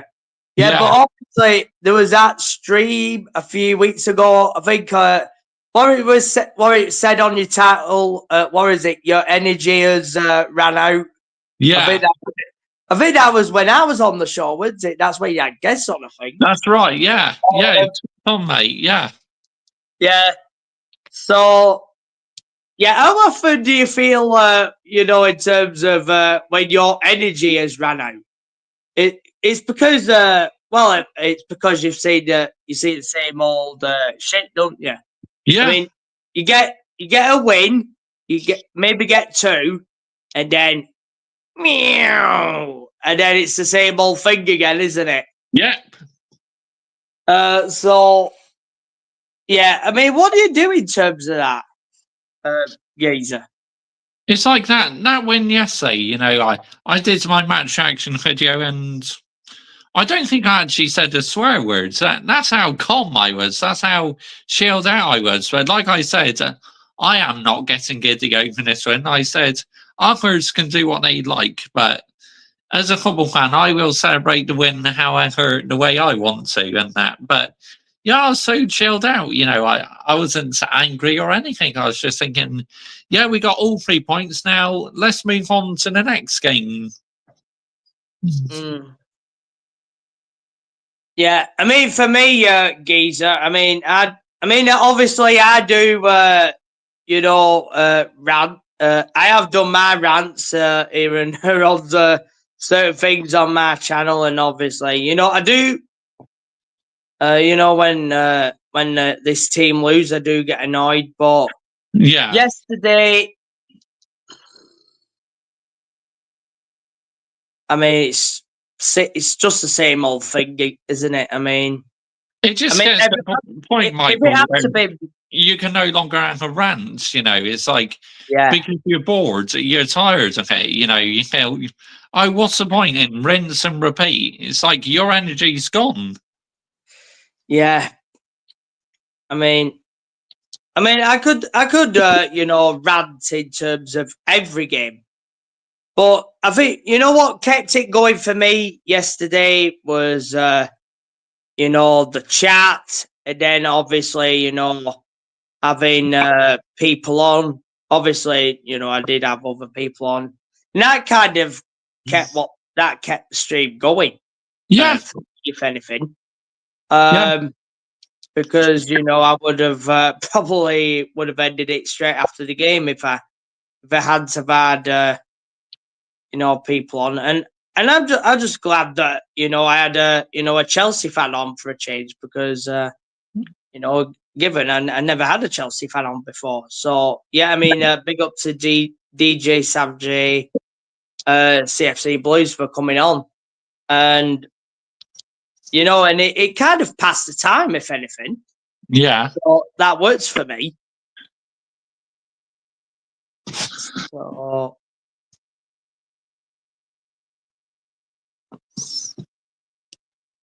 hey, Hi, big up, Adam. Big up, guys. I have a few updates, but I'll let you, I guess, finish. I have an update about Esteban Williams, yes, Palmeiras, and obviously Flamengo, the giant club, because it's Copa Libertadores draw, and we got the group stage. I will explain in a bit. But I'll finish off. By the way, I'm not sure if you care, but today is St. Patrick's Day. I know. I did hear about that. Yeah. Isn't it? I know it's like Ireland and the US, they celebrate like so much because of the ties. oh yeah. But I have a couple updates, including one of the international break as well. But I'll let you finish off unless you're done. Oh yeah. Okay. Yeah, I just having a look at some of the comments there, Geezer. I mean, yeah, rich money makers. Yeah, I mean, spot on. I mean, yeah, green girl Bella. I mean, yeah, oh my god, yeah, she's in the mud. Yeah. But, yeah, I mean that's what. Yeah, I mean them. Them postal stamps. Yeah, yeah, she mudded herself on that one. Yeah. And yeah, good to see Goat Saves football in the chat as well. Good to see him. Big up to him. Yeah, big up to you, the Goat Saves football. Yeah, big up. So yeah, I think the Goat Saves football has mentioned St. Patrick's Day. I hadn't even realised it was today. I'll be honest. Yeah. I mean, I've been asleep quite a lot today, so I've been catching up after all that weekend streaming. It's it's been lethal, and it quite. I think it's finally catched up with me in that. So yeah, which was always going to happen. But yeah, a big up to everyone in the chat as well, and obviously big up to Adam Dar 25. Knowing he's just arrived. Yeah. Yep, I got a lot to say. So, okay. All right. So, let me try to pull up the screen. The Copa Libertadores just finished its draw just about 5 minutes ago, and I'm gonna try to show you the group. Even though I need to find it, share my screen. But before that, there's a couple of other updates. So yes, so club football just ended, obviously. Yeah. Adam. Be careful you don't use Wikipedia, mate, because I did that once and I got copyrighted for that. That's pathetic. Just showing something on Wikipedia is like, what the fuck are we doing here? Yeah, the YT are funny about things like that for some reason. Yeah, because even if you try to, because they allow idiots to smear and twist the words and make false information, it's okay. But when you're trying to do the real information, they don't trust you. They'll try ban you, and they're anti-free speech. So that's why I'm not trusting Wikipedia as much anymore. What's the point? They fell off their own legacy for information. An absolute joke. Yeah, it used to be so good, Wikipedia. You wanted to look at information, that used to be the number one go-to website. Supposedly, yeah. make everyone intelligent, but not anymore, it looks like. Yeah. Absolute fumble jobs, obviously. Yeah.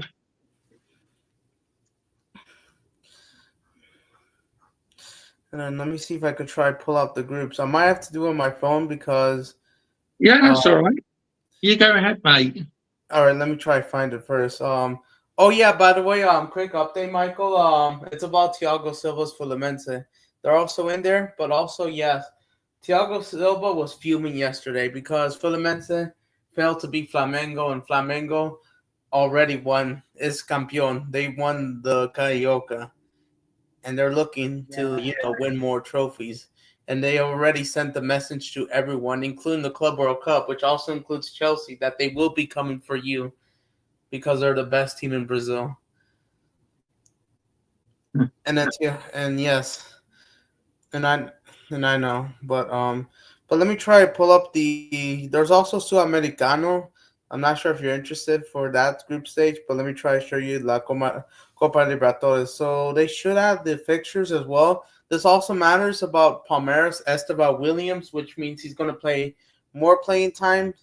Palmeiras last night lost to Corinthians as well, 1-0 in the first leg, and they still got to play the second leg before their opener against Botafogo. So, yeah. They should announce the dates anytime soon. All right, I think I found this. Let me try to pull this up. Let me retweet this. Or hold on, let me try to find it again. From not their main site. Yeah, from their main Twitter account.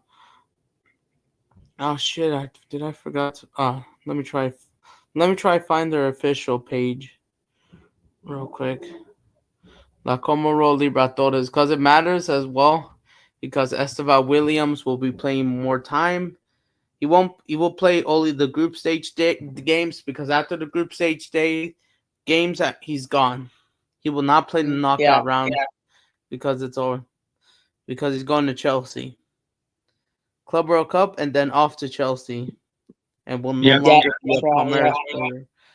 And especially, hopefully, that he could handle the pressure, because we all know the criminal owners are trying to do, right?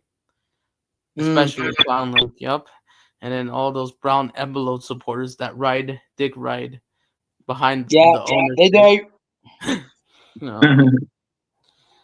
Go ahead. Yeah, but when brown envelopes, Adam, I mean, they've got all their tickets for that new Snow White remake, so they'll be all for that. Of course, a PR overload first, so they've got to do a bit of that shit first. So which will only rattle us all again. So give it, I haven't looked at it today. Yeah, which is an absolute joke. And one more thing, I will be doing a maybe live stream tomorrow. In the evening, it's about all right. So I'm doing a stream tomorrow. It's about previewing the Brazil-Colombia game and also what happened over the weekend. A bunch of stuff, And I know, and before I show you the Libertadores group stage games that will happen, especially Palmeiras and Flamengo and all that. Liverpool, they're in the mud right now. They lost the Carabao Cup. They lost it. Newcastle won it fair and square. Yeah. This trophy in like 60 years, right?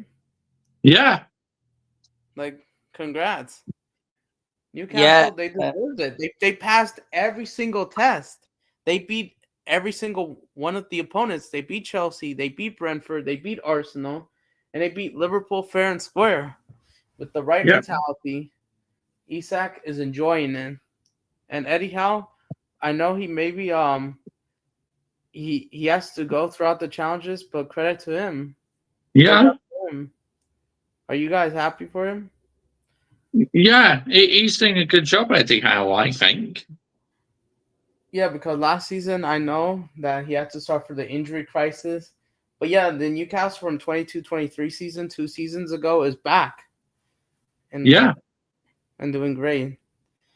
Yeah. So I got a lot more to say about Yeah, because Liverpool. obviously with Newcastle, we beat them a couple of years ago in the Carabao Cup final because they Yeah, reached the 2 years Carabao Cup ago. final 2 years ago. Yeah, under Mr. They call him Mr. Seven Hog because funny enough, after you beat Newcastle in that Carabao Cup final, a week later you got smashed at Anfield. A week Yeah, later. yeah. I remember that, yes, the 7-0, and you guys were the favorites because Liverpool were not that good 2 years ago. United No, they were weren't. and you guys were actually somewhat solid at least. Yeah, And I know you were not competing for the Premier League title, but you were almost close. But you were there yeah. for the top four. And then of course that great form, even though it would collapse the following season and where you're at right now. I know sitting in 13th, even though you got the Leicester City win, but you guys won the Carabao Cup and then you lost 7-0 to Liverpool, who were not even that great, and I don't get it. Yeah. At minimum, if United didn't have at least the best, that should have been a draw. Yeah. Expecting at least. But no, how did you lose 7-0? I have no idea. I was just, we didn't turn up that day. You underestimate Liverpool way too much. And yet you somehow got that 2-2 draw at Anfield earlier this year, at the beginning of the year. Which I thought we were going to get hammered, mate. But it's just our players decided to turn up and perform in that game. But even though they cannot be consistent, because you do fall asleep when it's the smaller teams like Brighton, you barely beat Southampton. Honestly, beating Southampton 3-1, that should have been 5 or 6-1, honestly. Yeah. I know Aman got that hat trick, but still, before he went down injured. But yeah, if they turned up, United should have been a lot higher, obviously. Yeah, And definitely. you might just miss out Europe unless you somehow win the Europa League. And I know you got to focus. I know United, they're not in the FA Cup. They got to play who again? Is it Wolves, I think? We got Forest after the international break. Forest. And then Wolves, and then the big one, Lyon in France. Man City before that. So Man City. The Manchester Derby. My mistake. Yeah. I thought it was Wolves and then Lyon. And then I'm not sure who comes up next before the second leg, which will be at Newcastle. We got to play Newcastle as well at St. James's Park. Away in Newcastle too, right? Yeah.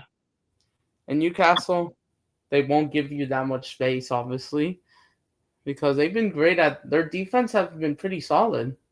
Honestly. Yeah, they are, and they got a game in hand. Let's not forget about that. They're looking to qualify for European football, whether it's Champions League, Europa. They will be looking to win it.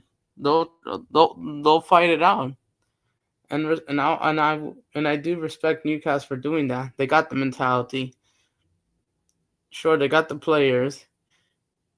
And then the tactics, you could say it's all right. But the right mindset's all they could do at least. And you could say that maybe Newcastle could also get, if they somehow get a better manager who is more intelligent or than anyhow or better players to replace them, who knows? They could compete for a title, but who knows?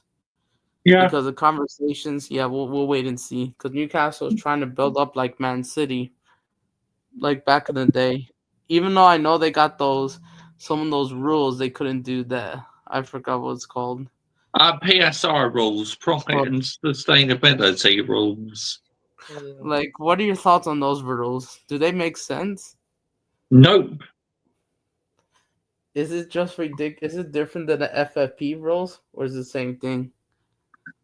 It's pretty much the same thing, but they're trying to overcomplicate things. Trying to mix it up. Yeah, that's another pile of shit, all that stuff. Yep. For what? For money? Yeah. Oh my goodness! But even though, yeah, which I don't think is ridiculous, and Newcastle eventually will have to overcome. But if they somehow keep going this direction, it could take a little bit longer than when Man City won their first Premier League. You know, in their first beginning of the UAE regime or the Yeah. Etihad sponsorship. Ownership basically. It might take a bit longer, but I could see it. Newcastle will also get a stronger fan base in Saudi Arabia. They will, because they are owned by the what's called PIF, right? Yeah, PIF, yeah. Yeah, who also owns Al Lahan from Al Lahan, right? Yeah. And yeah, Al Hilal, yeah. Two other clubs in Saudi Arabia as well. Yeah, Al Nasser, Al Ittihad, and Al Hali, I think. I think it's four. So Ronaldo, yeah. Yeah, it's four of them. Four of them. So they're all connected into like one group, I guess. Kind of somewhat similar to the City Group. I'm not sure if they'll do something similar like the City Group. But yeah, I'm having a look. But yeah, Newcastle, looks like they will be here and they will be competitive for the next decade or so. Yeah, you think so? Yeah. Maybe, yeah. Yeah, because of that part. The project they'll likely do. Even though eventually they'll have to replace players. But yeah, I like a lot of their players, especially Bruno de Mainage from my Brazil there. Newcastle, yes, they're building up a fan base from Brazil. I like that. My favorite national team, yes. I like that partnership, and probably in a few other countries, hopefully as well for them. Yeah. And I like their squad, especially Anthony Gordon, all that. That partnership. Isak is my favorite. Alexander Isak, I like him. So I like what's going on in Newcastle as long as they could like keep this going in the right way.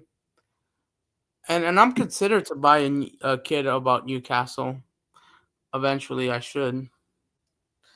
But yeah, I like to say congratulations to Newcastle United winning their first trophy since 1958 or something.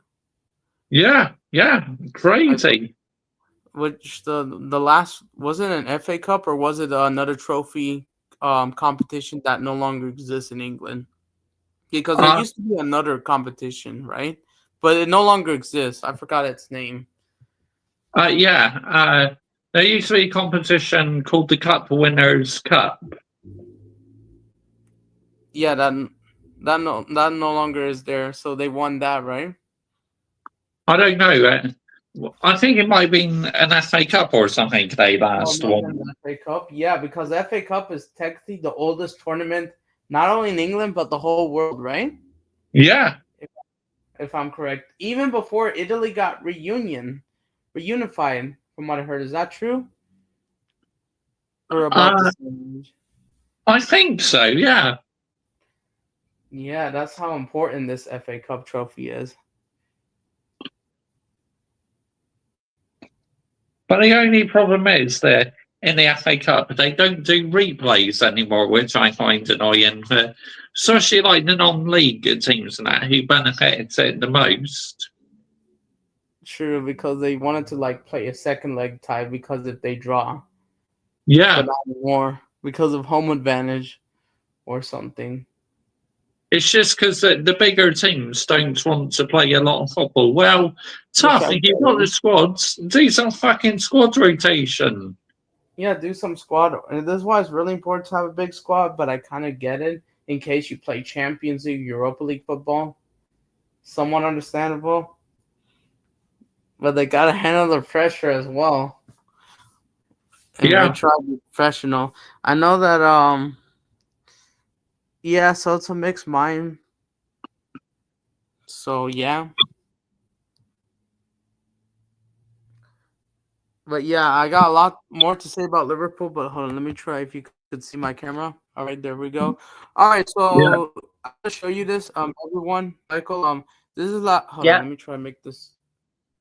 I think it's shit. I think it's much better doing this. So this is a Copa Libertadores group stage. If you could, I'm not sure if you're going to full screen, Mr. Joshua J.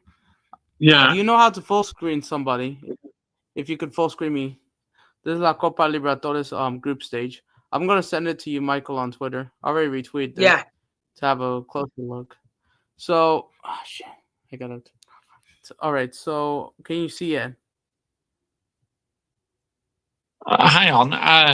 I'll try and full screen you. Let's see. Let's see. Yeah, because it has. Here we go. All right, That's there we it. go. Yeah, there we go. All right, let me see. Let me see this better. All right, so this is La Copa Libertadores group stage. Not sure if you're able to see it. I'm not sure if you're able to see it, but let's see. Because it kind of has some deflection or something. But can you see the teams? Yeah, slightly. Yeah. Hold on, let me Yeah, I think you might have to screen that shot me for that on Twitter. Yeah. If not, let me try. If not, let me try. Yeah, I will send it to you, Michael. All right, right now. There we go. If not, I might have to. Let me see. Let me try a screen share on my page. If not, hold on. Let me try a screen share my page. If I mean my Twitter page, if I could, because I still have to log in, which is annoying. So all right. So hold on. Let me try log in real quick. Which is annoying. I mean, you can all full screen me. Yeah. But yeah, we're gonna go ahead.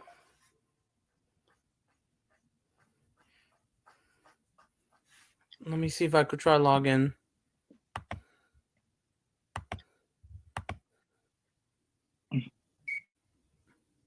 Let's see.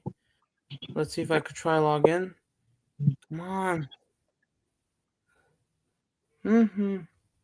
Oh wait, I'm in. All right, there we go. I'm in. Yeah. All right, hold on. I'm about to share my screen. Come on. Hold on, it's trying to get in.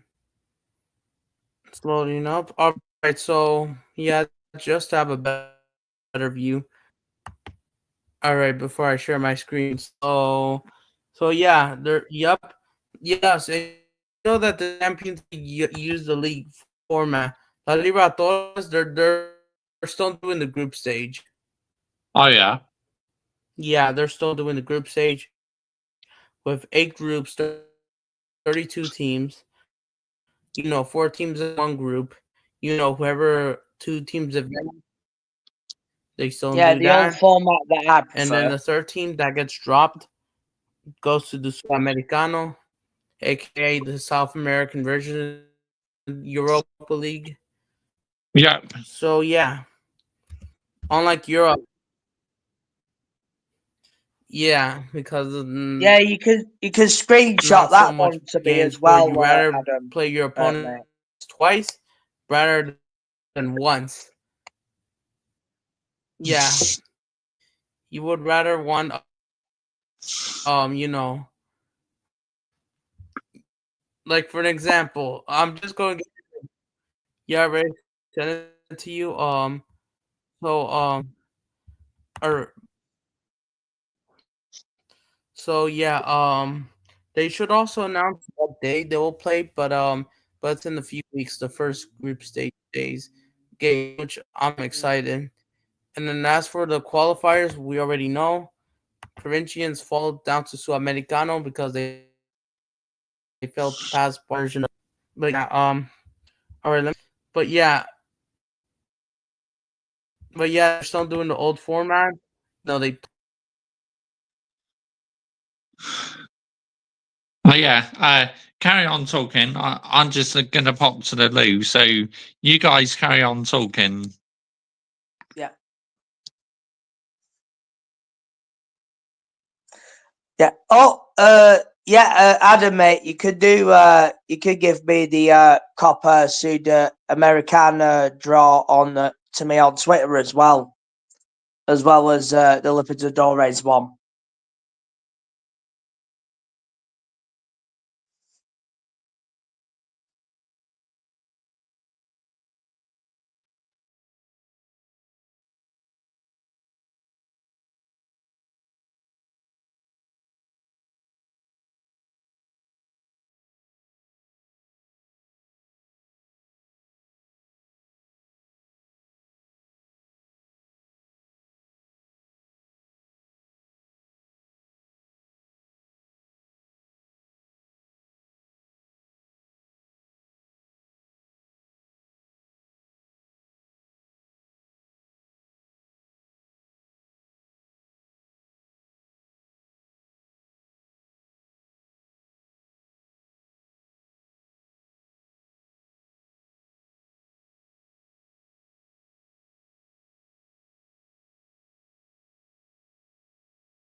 All right, I'm back. You know what happened?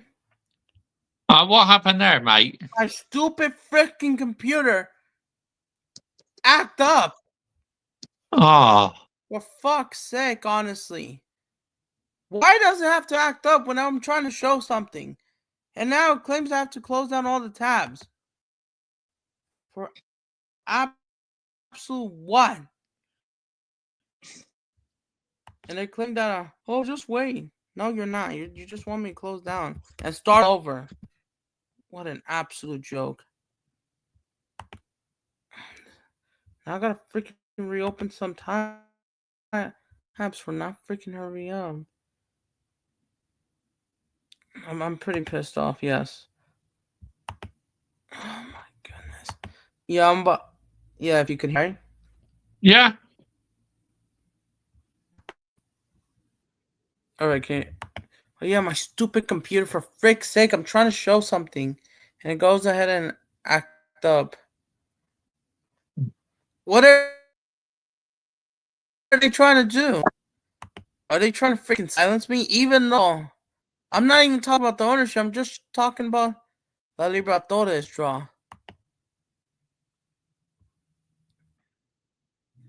For fuck's sake, honestly. Oh my gosh. Alright, can you guys hear me still? Yeah.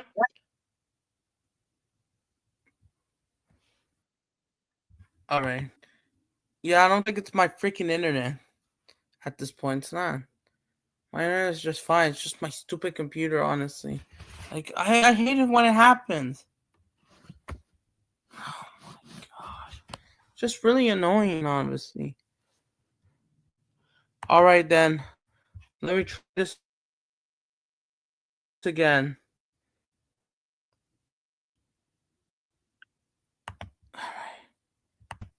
Alright, let me try it again. Hopefully this never acts up ever again. Alright, so can you see my screen if you can?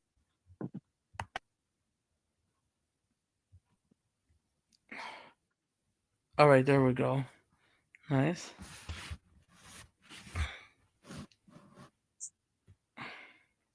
Yes, it's about to be 1 o'clock, I know. 6 p.m., I mean. If you could see my screen. No, not full screen. Can you see my screen? The one that I'm sharing. No, I can't scream it. Yeah, hang on. I'll resolve it. Hang on. Oh, fuck's sakes. Going well here, isn't it, lads? No, Here we go. You gotta go down. Yeah, I know what I'm doing. Here we go. Here we go. I got this. I got this, Adam. Here we go. Let's see. Is it your second one? There's two Adams in here. Mostly on your other one. Oh, yeah, that's my square. That's my share screen. Yeah, okay. That's my square screen. I'm not joining all right, another so one. if I add you to Me. the studio, here we go. Oh, get out here, man. There we go. Add to stage. There we go. Yeah, yes. Yes, and you could do this with anyone, whether Michael or anybody share screen, from Twitter or whatever page. Yeah, that's where it is. But finally, there we go. We finally get it. So you can see the screen all right. So yeah, you could see it, Michael, right? And everyone in the chat, right? yeah, I can see a little bit now. Yeah. Yeah. Yeah, now I can. So if you could see me. All right, so here's the Copa Libertadores group stage. Yes. Starting from Group A, Botafogo has Iniresa, or whatever it's called. Ness, I think. Universidad de Chile. Huh? Yeah, it's Estudiantes. That's the Argentinian side. Yes, from Argentina. Universidad de Chile. Cobra, you got River playing group stage. Inter de Vela from Argentina. No, that's not Argentina. I forgot. I think that's Paraguay. Universitario de Peru from Lima, Peru, and you get Barcelona from Ecuador. And here's Flamengo's group stage.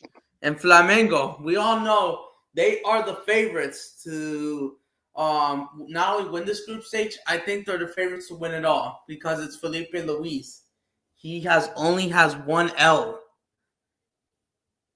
Remember that, guys. Felipe Luis, he's doing a great job at Flamengo, and they are the biggest club and the best club. So we have to, respect that.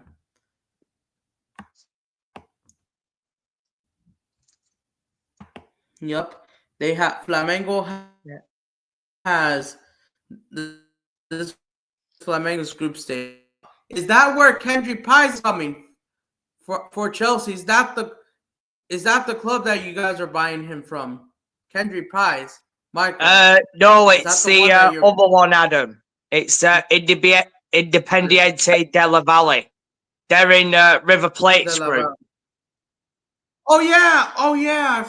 I forgot they're from Ecuador. Yeah, they're from Ecuador, man. I got confused. So that's where you're buying him. Yeah, it is. And funny enough, they're in they're in the same group as Barcelona from Ecuador as well. But wait a minute, I thought for a sec I thought two teams in the same country cannot play in the same group stage. I'm kind of confused. I thought they don't do that, or they actually do. Let me have a look on Wikipedia, Adam.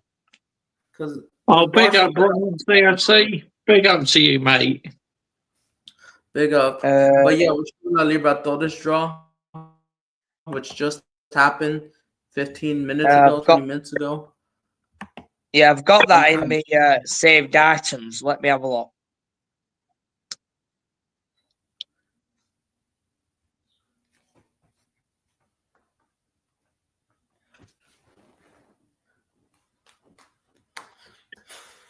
Yeah, and big up to Rich Moneymakers in the chat as well. Big up to you. Yep, I retweeted. And we will get to Esteval's Palmeiras' group in the bid. We're just having the confusion. Because I'm kind of confused. I thought they also said no to teams from the same country in the same group stage. Unless they're overrun let me have a look. Because Racing won Sudamérica, and we all know they are in where is it? Group stage. Group it does look like they might have changed their rules on that one. They might have changed the rules for that. That explains why. I think they might have done. I think they were because in group. Yeah, because Adam, in Group F, there's Internacional, and then there's Bahia, and they're a Brazilian side. There's two Brazilian sides in Group F. Yeah. Oh, yeah, you're right. Bahia and Internacional, you're right. So they might have changed the rules. Unlike in Europe, remember back then before, the round of 16, that league phase, just like the Madrid derby or Bayern Munich, Bayern Leverkusen clash. So they're trying to change the rules like that. Even though they did in Europe, they never allowed this in the group stage in that old format. Yeah, hang on, Brian CFC. I'll just have a look at that for you. The cheapest Manchester United ticket. Here we go. Let's have a look. Manchester United cheapest ticket. Big up Brian CFC as well. Absolute Chelsea general. Manchester United cheapest tickets. Here we go.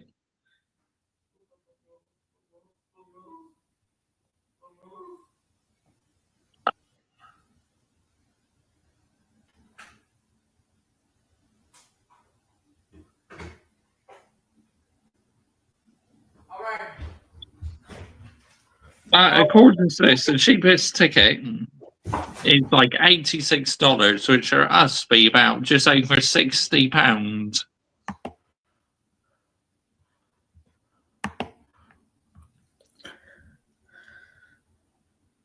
Okay. So I continue going on, right? Yeah. You're going for it, mate. You have to. So Group C, like I said, the Taka, or I can't pronounce that, Central Cobra. Group D, the São Paulo's group. São Paulo has Liberté, Dallas, and Alianza Lima. So I don't recognize some clubs because I hardly ever heard of them or haven't had time to have a look. But I mostly know the Brazilians, Argentinian, Colombian, and some Ecuadorian teams very well. Yup. In all 10 countries. Yup.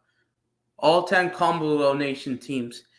From Brazil, Uruguay, Argentina, Paraguay, Bolivia, Venezuela, Colombia, Ecuador, Brazil, obviously. And I think that Chile. So, yeah, that's all 10 that they've counted. Not including the small nations like Guinea or something like that. Or Guyana, or in the small islands right by the Caribbean or down there. You know what I'm saying? But yeah, the 10 ones from Combo. All right, so Group E, Racing has Colo-Colo, Fortaleza, and Atlético Guayaquil, not by or by whatever this pronounced. Can you guys still hear me? By the way. Yeah. I can hear you. Nacional from Uruguay will play in Atlético Nacional, current champions from Colombia. Yup. And Internacional from Porto Alegre. And Bahia. And you want to know something? Like I said, since they've changed the rules, which, guess what? Internacional are going to play Bahia 2 more times. Twice in the league and in the group stage. They got to play them 2 more times. 4 times. Bahia and Internacional between Porto Alegre and Salvador. Which is crazy. So for me, they have to change. So if they have to play them 4 times, will they able to get all 12 points? It's impossible. Internacional, they are a bit better than Bahia, but who knows what happened in the form they'll going to. I think they still have the same players. So yeah, Bahia and Internacional, they got to play each other twice. Whether it's Como Libertadores or in the Brasileñao. And let me check the day. Even though they'll have to schedule the day, they should eventually schedule the day, what time, because they got to play each other twice, 2 more times, Bahia and Internacional. And I forgot who they have them each other in the first half of the Brazilian League. Let me try to get my phone real quick. That's in my living room. I'm in the living room right now.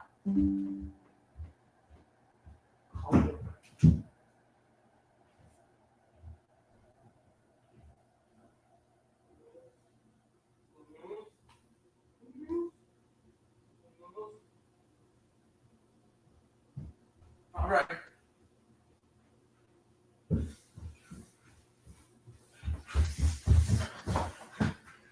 So yeah, let me check Bahia versus Internacional real quick. Let's see. So Bahia and Internacional. Oh, guess what? We all know what day they'll play. So apparently they should announce. I think they've updated in just a few minutes. So Bahia and Internacional will be playing each other on July 16th in the league in Bahia. Second half is on December 3rd, almost at the end of the league. But the group stage clash is at the beginning, between April and May. So we'll have a look about that. Everyone's going below Libertadores fixture. So yeah, since they've changed the rules, and if you got to play an opponent from the same country in the same league, you have to play them 2 more times, so 4 times in total. And who knows, they could play them a 5th or 6th time if they find each other in domestic cups. So be aware of that. But it has to be 2 times or more because of the league, right? Yeah. Unless you have a different format league like the Bolivian or Uruguayan league has someone. It depends, but I know the Brazilian, yeah, you gotta play twice. Unless you find him Libertadores or who knows. And they could still play each other in the knockout rounds. Funny enough, they could. But even if they do somehow make it like quarter semis and they meet, yeah, they could still play each other. But yeah, that's the Group G. Let's talk about Esteval's group. Esteval's Palmeiras, which includes Rafael Vega, Richard Rios, who will be cooking for Colombia, and he's expected to start against us on Thursday in just less than 72 hours. And Richard Rios will be, since there's no Neymar, is going to try to cook us. I know all that. Be aware of him. Remember that name, Richard Rios. Which, funny enough, I thought he was linked with United, but they never had a look and get him because he's pretty talented. He's pretty great, honestly. But they never had a look. Richard Rios, yes, that's him. Yeah, he'll have to be 17 for Manchester United these days. But yeah, and I think he's like 25, but he's pretty good. I rate him. Oh, yeah, he's too old for Jim Ratcliffe then. Too old for him. Too old for Ineos. Yeah, he's too old, so they'll not get him, so it will not happen. Palmeiras, but besides that, 346,000 views, almost 10K likes, 330 replies. All right, I'll have a look in the comments in a bit. They have Bolivia from Bolivia, who Flamengo knocked them out in the round 16, 2-1 in the 2-legged tie. I remember that. Sporting Carcel, which I think is Peruvian because it has a Peruvian flag, I think, right behind it. And then they got Goce de Guerrero de Porta. I have no idea where this club is from. I think it's Paraguay. Paraguay. Oh, yeah. You're right. It's Paraguay. Kind of somewhat remembering, but it's really hard to keep up these teams. And in Group H, this is Peñarol's group, the biggest club from Uruguay, unless you support Nacional, which is their biggest rival. They got Limpiado, which I think is Peruvian. Correct me if I'm wrong. I think this is the current Argentinian league champions, Vallecels Chersfield, unless that's another one. I think Olympia might be Paraguay as well. I think it might be. I think so. Let me try have a look because I do keep an eye on South American football, but I kind of forget some teams. And funny enough, they are Paraguay. Oh, they are. And funny enough, this team, yes, the current Argentinian league team, they're currently playing each other. Right? They're currently playing. Yeah, no, they're currently playing. It's 1-1 draw against Atletico Choma, I think, or Chimen. No, it's halftime in that game. It's 1-1. Yeah, right now. Because the Argentine league does play during the international break for some reason.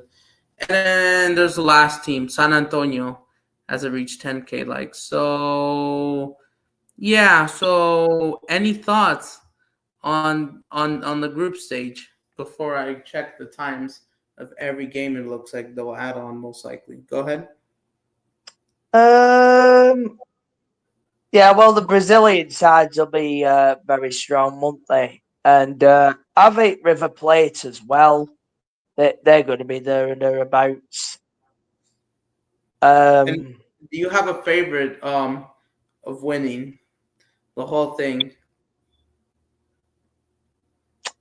I'll just have a look through the teams now. I'll just have a look. Yep. Because I already made up mine. Pick who I think might be the favorites, or at least the 3 favorites I have. Well, I'll give you my top 3 then. well, on who I think who might win it anyway. Flamengo, Palmeiras, and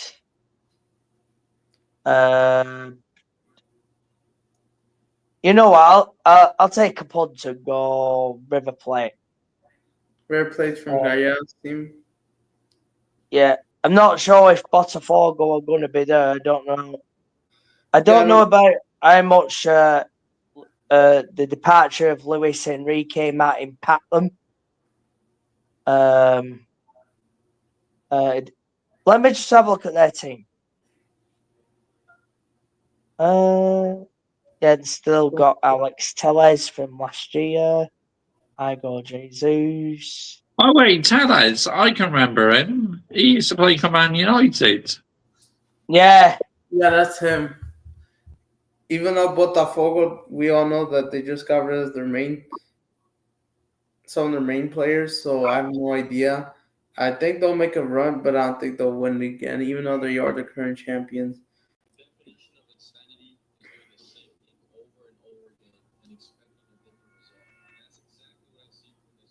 Yeah, I'll be interested if they do keep up like they did last year. It'll be interesting. I see that Sao Paulo are in there. Of course, that's Oscar's team, of course. Lucas Moura plays for them as well.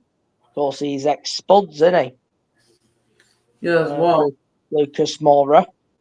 And then, I kind of forgot. I know. Since most South Americans that play in the top level, they will come back to their home continent and homeland. All of them return after that, right?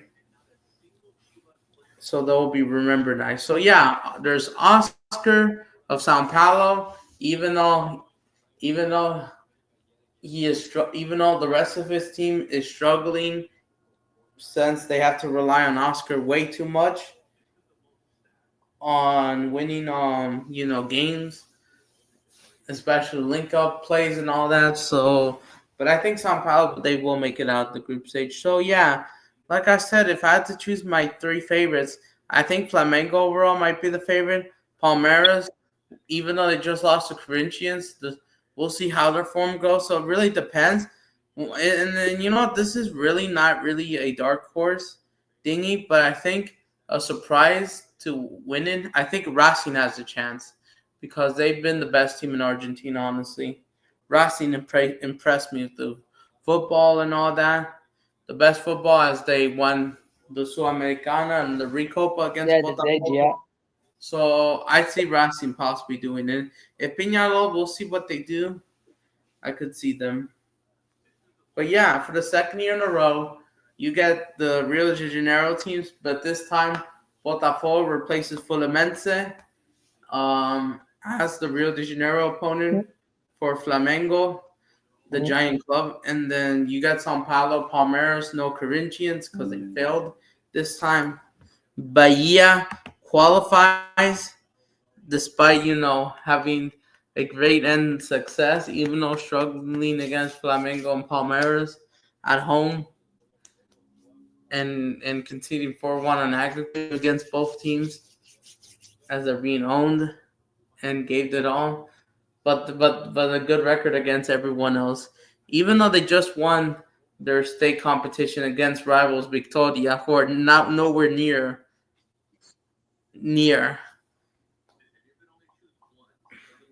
Nowhere near. But we're gonna have the time zones and the comments in just a sec. Let me try and search up something. Let me try. All right, let me try to do this.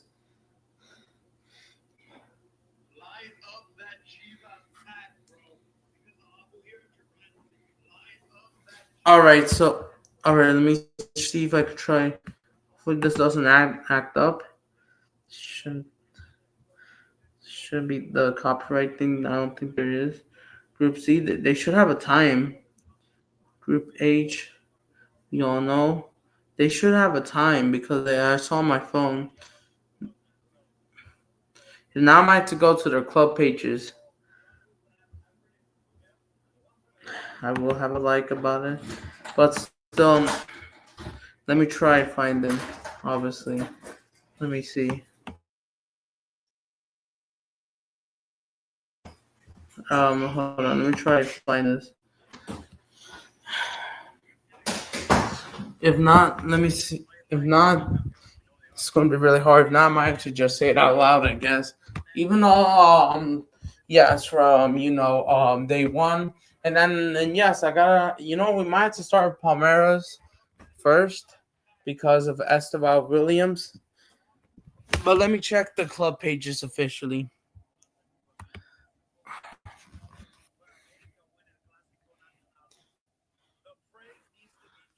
Come on, let me see. Oh, yeah, they just drew Felipe Luis. Yup, him, as the, captain looking for his next, strike.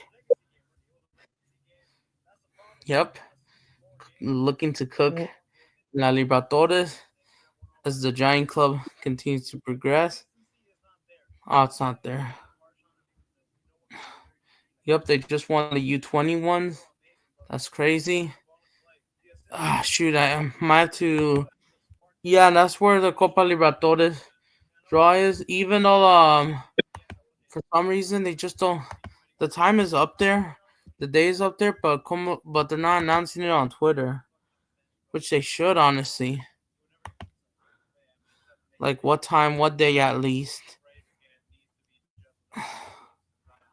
But yeah, if not, But we yeah, will. some interesting ties coming up in that tournament. Definitely. Yep, including they have to play each other more. Yeah. And then let me try. Let me try. Let me try and like find it.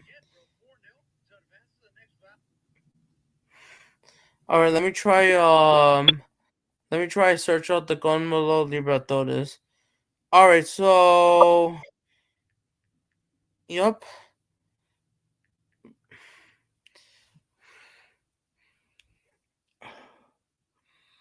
Yep. So match day 1 will begin on April 2nd. They play on Tuesdays, Wednesdays, and Thursdays. The first openers, as an example, is Cobra Bravo versus Estrella. Obviously, Central Cobra will take on Cuetin. And then you got Bahia versus Internacional already in Bahia, Salvador. And then Tessin Cobra will take on Sao Paulo. And once I mentioned the first team, they're at home. The second team, yes, the away team. I like to go Bernica will take on Colo Colo from Chile, obviously. And then you got Santa Peña will take on Bolivar. Universitario versus River Plate in Peru. That'll be nice. Big matchup. The San Antonio Blola. Funny enough, they have that team named San Antonio, like the city in the U.S. Even though that team is from Bolivia. They'll take on Olimpiana. Barcelona will take on Independiente, Argentina's current league champions, funny enough. Sporting Cristal will take on Palmeiras of Esteval Williams. Yes, April 2nd, April 3rd, or 4th, Esteval's Palmeiras will play them. They will play Sporting Cristal. They will. So that's something to have a look. After Palmeiras plays Botafogo, they're going to play Sporting Cristal. Alianza Lima will take on Libertoria. Deportivo, he will take on Flamengo. Atlético Nacional from Colombia will take on the Letter Nacional from Uruguay. Universidad de Chile versus Botafogo will happen. And then Valencia versus Peñarol. And then we got a big matchup. I think this is a rematch of the Sudamericano from last year. Fortaleza versus Racing Club. I think that was in last year's group stage, if I'm correct. Because I swear that it might have happened last year. If I'm correct.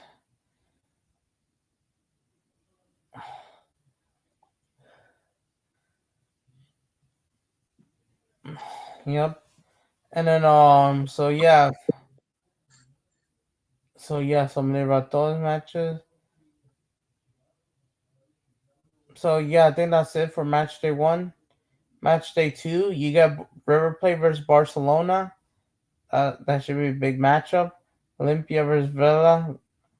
Starfield, Botafogo, Cobra, Bolivia Sporting Crescent. Ibate versus Teles Cobra. Sao Paulo versus Alianza Lima. Peñarol versus San Antonio. Racing Club versus Atletico Paranaense. Flamengo will be taking on Central Cobra at the Maracanã. And some other Colo-Colo Fortaleza. Estevan versus Universitario Chile. That one should be a great one. Internacional will be taking on Atlético Nacional in Porto Alegre. Palmeiras at home against Curry. Yeah. Nacional versus Bahia and Independiente de Villa versus Universitario. So we got some great matchups, and then they'll take a break. No, they won't come back for 2 weeks. So yeah, Palmeiras do have to visit Bolivia on April 23rd. Yeah, April 23rd, everyone has to visit. And then on match day 4, Palmeiras has to visit Carapinha or some from Paraguay, obviously. So they got to travel Bolivia, Paraguay in 2 weeks. So we're gonna have a look at Palmeiras' schedule. Especially this is important for you, Michael, because of Esteban Williams.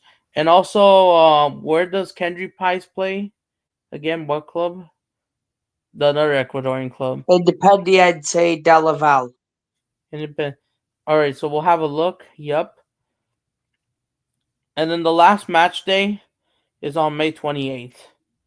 Literally 3 days when Chelsea plays Nottingham Forest, the season ends. Oh wait, I just realized it might be the same days as the Conference League final.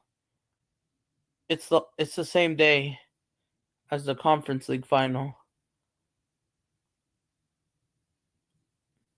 Yeah, it's the same day. May 28th, isn't it? May the 28th. Yeah, in Poland.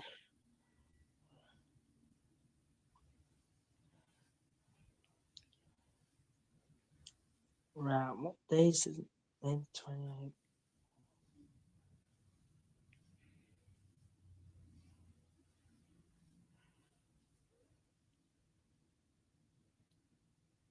You just knew that Clásico was over, bro. When Andrea Cartina had to entertain his own players on the bench because the stunt Chivas was putting out on the pitch wasn't good enough. As always, more contact for America, may drop a follow. But yeah, man, Andrea Cartina had to start entertaining his players, bro. The ball came in. Yeah, if it is. If not, if not, if not, then I'll do it real quick for you. It's fine. May the 28th. Oh, that's on a Wednesday. That's on a Wednesday, and that's expected the days. So yeah, that's really important. Manchester United, you don't have any academy kids. I mean, not academy kids. Kid plays from South America. You're picking up like Chelsea, right? I'm not 100% sure. Because if it is, then in case they do play in Libertadores, because Chelsea has 2 coming up, and then we gotta keep an eye on if they're coming or not.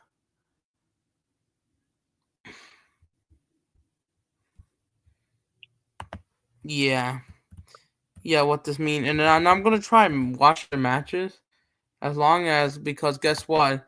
There's also CONCACAF quarterfinals on that beginning day, so hopefully I don't get as much distraction. But yeah, I love when the Comelo Libertadores is here. Just makes it more fun.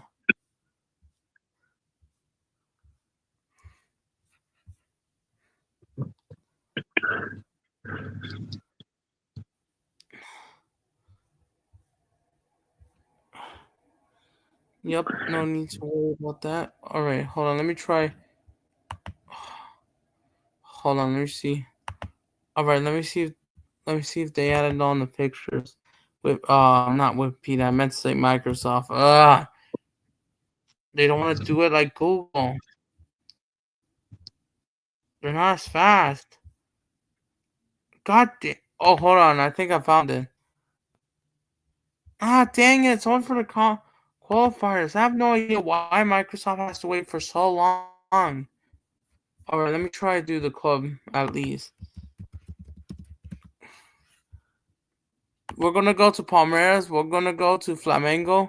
And we're going to go to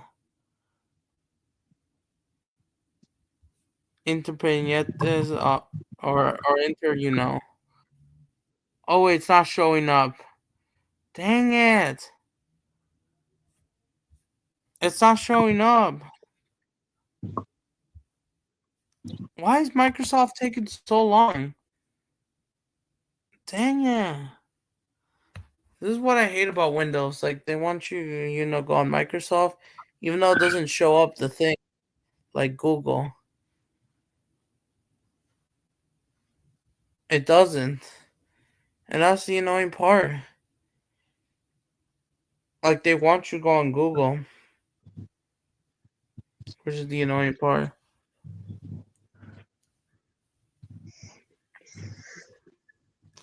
Like, how am I supposed to read a bunch of this?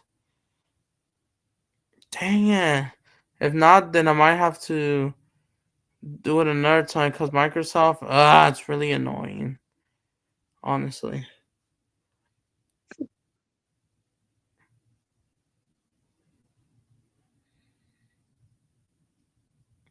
But yeah, so I will be moderating, I guess, Palmeiras and especially Esteban Williams. Even though I don't have access to the Ecuadorian League, unless if I have to pay Fanatis as well, which I'm going to have a look. I'll try to keep you updates on Kendry Pies if I could. Michael. Yeah. Yeah, since they're coming to Chelsea. And I know a lot of people don't pay attention to South American football because it's not being known outside of South America. I mean, it is talked about, but I don't think enough recognition because that's where the Wonder Kids come from when the big clubs buy them. Right? And that's why it's important to, like, scout, not just the players, but like how they do and what club, and keep an eye closely because it matters at the end of the day. It matters for your club, and it kind of also matters for the national team of that player generally as well. So yeah. But the thing is, like, these days, football clubs like to buy younger generation players and sell them off for a profit. But that model just does not work. You know, you need experienced players as well, not just buying kids and that. Otherwise, you're never going to get anywhere, are you? Fact, you're not going to get anything. And by the way, yep. And then by the way, I just realized something. Athletic Club have just moved to fourth in the La Liga standings. They will be the favorites to go in against Rangers in that Europa League. But yeah, if United, you guys played Leon, right? Leon on in the Yeah, we do in the Europa League. Yes, and then if you somehow pass through them, which I think you should beat them regardless, even though Leon, they have more quality than Sociedad, a little bit, or better coach, I think, better managed. You gotta watch out for those, not set pieces. I think they're better off, crossing the ball in the air. I think that's what they do. You have to man mark every single one of them. Right now, Leon are sitting fifth in the French league, 1 point ahead of Lille. Yeah. Who just got knocked out by Dortmund because they couldn't save the penalty kick. So yeah, Leon, they're looking for, they will be looking for the goal. They will. Yeah. And let's not forget Leon's owner, who's owned by John Textor, is the same owner as Botafogo's owner from Oh, Brazil, wow. who will be taking on Palmeiras, like I said, after the international break. That's crazy. Yeah, John Textor, and he's doing okay. He's doing all right.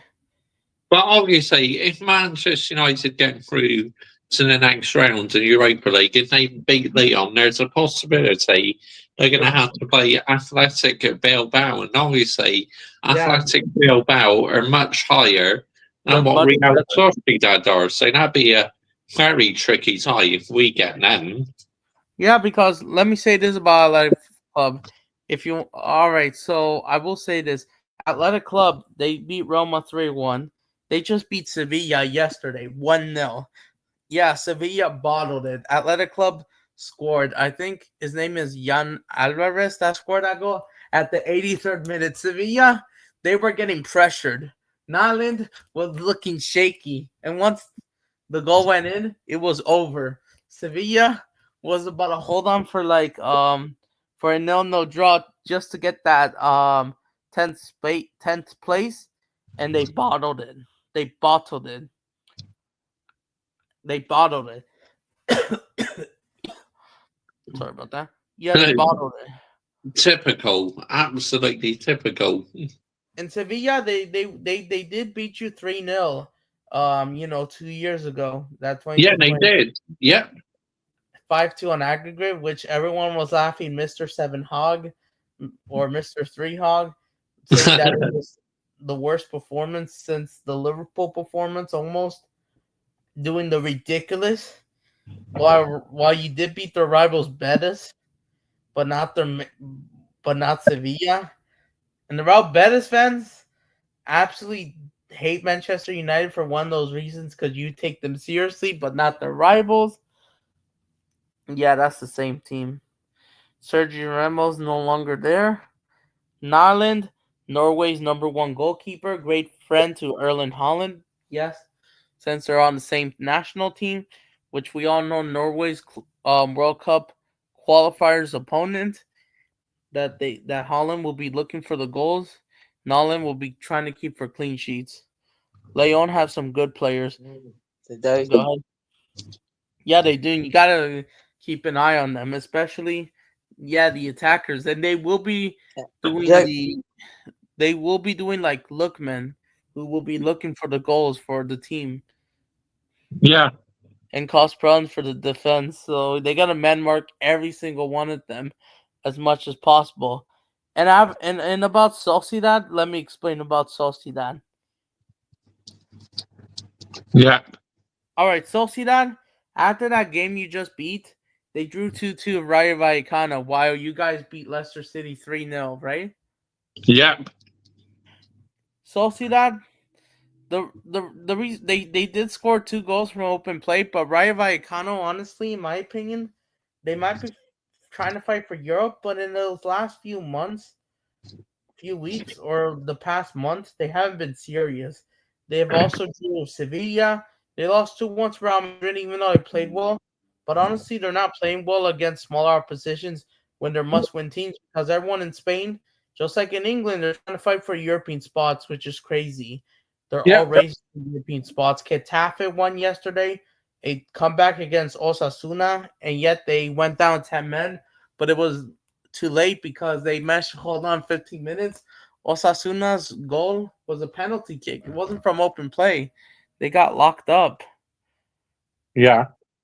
And funny enough, the Argentine team that I just mentioned, Villa, Airfield, that just won the league, just scored 2-1, 68th minute. Sociedad, but Rayo Vallecano, honestly, they fumble their leads when they're supposed to win. They just couldn't hold on. They just keep gifting their opponents goals and not knowing how to defend properly.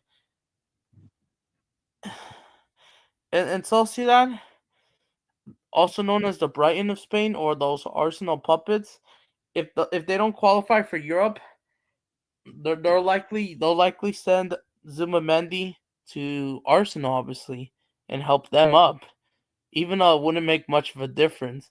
but they will claim that they will take all of their rivals seriously, taking all the points away for next season, especially whether it's Tottenham, Chelsea, all the rivals, Man City, and whichever one they want, because right now Man City, their three biggest rivals, enemies. If you ask any Arsenal fan, their three biggest enemies, Manchester United, I don't think is no longer in the top three because of Man City. Yeah. Man City, Chelsea, Tottenham, Man United is fourth, I think.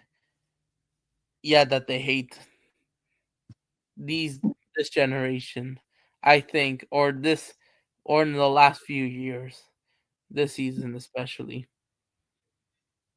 right? Yeah. So yeah, I think that's what's gonna happen. Sociedad, I think they're gonna miss out Europe, even though they'll try get on an easy run because they'll have easy opponents. They'll give them goals, but they still gotta play Atletico Madrid and Real Madrid away, who are looking to win the league. And I got something to say about Atletico Madrid because you want to know something. Yeah, go on. Both Atletico Madrid, they're not a serious club. I'll explain in just a second. And I think, in my opinion, I think Conor Gallagher made a little bit of a mistake. I don't think that club isn't much better than Chelsea, not by a lot. I'll explain in just a minute. But yeah, the Brighton of Spain, they're not going to qualify for Europe. They're not even as good as their main cousins in Brighton, who are looking for Europe at least. Those seagull merchants, obviously. And yes, Matoma will get European football rather than Kubo, his teammate friend. Yeah, man. Yeah, and these bums, they have not won a game in 3 weeks. Like I said, they're winless in like 6 games. They lost Wow. to Real Madrid. They lost to Barcelona 1-0, 4-0. So Chelsea, you guys drew them 1-1 the first leg. They lost to Sevilla 1-0. Second leg, you beat them 4-1. Sociedad, their 2 goals were not from open play, it was penalty kick, and they just drew 2-2 of Rayo Vallecano. Their next game is against Real Valladolid, but honestly, Real Valladolid, that's the Spanish version of Southampton, so they're dead. They'll gift them the win. They will get knocked out by Real Madrid in the second leg, the Copa del Rey, and then whether they set up a Madrid derby or El Clasico. And yeah, that's it for the Brighton. And then they got the easy fixtures until they play Bilbao May 4th, and then the following week Atletico Madrid and all that crap. But yeah, Southampton have been abysmal though. They're only on 9 points this season. I mean, that's nowhere near sustainable Premier League standards. Yeah. And as for the Spanish version, Real Valladolid, they're on 16 points. Wow. 19th is Las Palmas with a 9-point gap with 25 points. Leganes 18th, 27 points. Valencia just escaping by a point. And Espanyol. Who knows? I mean, if the Brighton Spain somehow do not beat Valladolid, they could get in trouble. There's a possibly they could get relegated. Wow. There's questions about Girona or Osasuna because they're not far off. The Brighton of Spain is only 8 points behind relegation. They are closer to the relegation than they are to Betis, which Anthony is 9 points clear of them. That's crazy. Yep. And they are cooked, honestly. The Brighton of Spain, obviously. Even though the main Brighton, they also got that 2-2 draw against Man City. So they'll be looking for, European spots because an own goal from Kuzan, it's not his fault because of the pressure got him and they failed to get it out. And Brighton wasn't even doing anything. So this game was a mid-off. Like a mid-off game, they'll get the job done, but with only 1 goal, they'll get, here's the goal, they play well, and then they'll just sit back because they know the opponent won't do anything. And then that's it. It ends up in a boring win or boring draw like those games. Like especially yesterday's Arsenal. Arsenal will get the first goal, and then they'll tend to get a second one. But once it's the 75th minute, park the bus. Let's not do anything. Chelsea are not threats, so just do this thing softly. Yeah. Same thing with Barcelona's 1-0 win against Alaves. Same thing. Mid off, not doing anything. Just get that and done. And then we all know. Right? It's the exact same thing. But yeah, you want to know something, guys? That I wanted to get. Yeah. So I'm not sure if you watched the game after the Carabao Cup and that London derby. Atletico Madrid, guess what? Yeah. They lost 4-2 to Barcelona. They bottled and collapsed in front of their home fans, and they did this on purpose. You want to know why? Yeah. They did the ridiculous on purpose. And Conor Gallagher is fuming. So they had it was the 70th minute. Atletico Madrid had a 2-0 lead 20 minutes before stoppage time, and they freaking let all these goals go in on purpose. What's your response to that? Yeah, they conceded 4 goals. I mean that is nowhere near sustainable. And Conor Gallagher is fuming. Yeah, I don't doubt it. And you know what? At this point, Atletico Madrid, they might not be your friend. Unfortunately, they might be found out. Atletico Madrid. What is Diego Simeone doing? What is he doing? And obviously, and I expect they're still human because they had that penalty disallowed against Real Madrid. You know, when they double tapped the ball.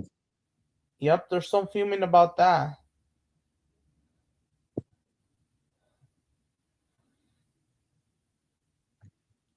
Yeah, and there's some fuming about that, and they just couldn't focus. Elite gaffer him. Yeah, he's been there for quite a long time now at Atletico Madrid, Diego Simeone. Yeah, still won more than Clown Lake. Yeah, that's right. Definitely. So yeah, Atletico Madrid, they just couldn't do it. And the problem is, unfortunately, Atletico Madrid, maybe you guys are right. They are they're just dirty, honestly. And honestly, Atletico Madrid, you might be right. They're maybe not they are not football heritage. They're not football heritage. They're not. No. Unfortunately, Atletico Madrid, it's somewhat similar to Arsenal. They might be the enemy of football. And it doesn't mean that I try to hate Atletico Madrid, but all they do when they're basically just like Chelsea, right? They have champions. You guys have 2 Champions League, right? Yeah. Yep. And Arsenal 0. It's the exact same thing, but the difference is Atletico Madrid have 0, Real Madrid have 15. And every time they play them, they call them robbers, crying. Yeah, something similar to Arsenal's mentality. And they'll blame the referees. They'll focus on Real Madrid rather than themselves. And they're just not serious. They're not. They have that Arsenal mentality in them. And you know what? At this point, what's the point of Atletico Madrid?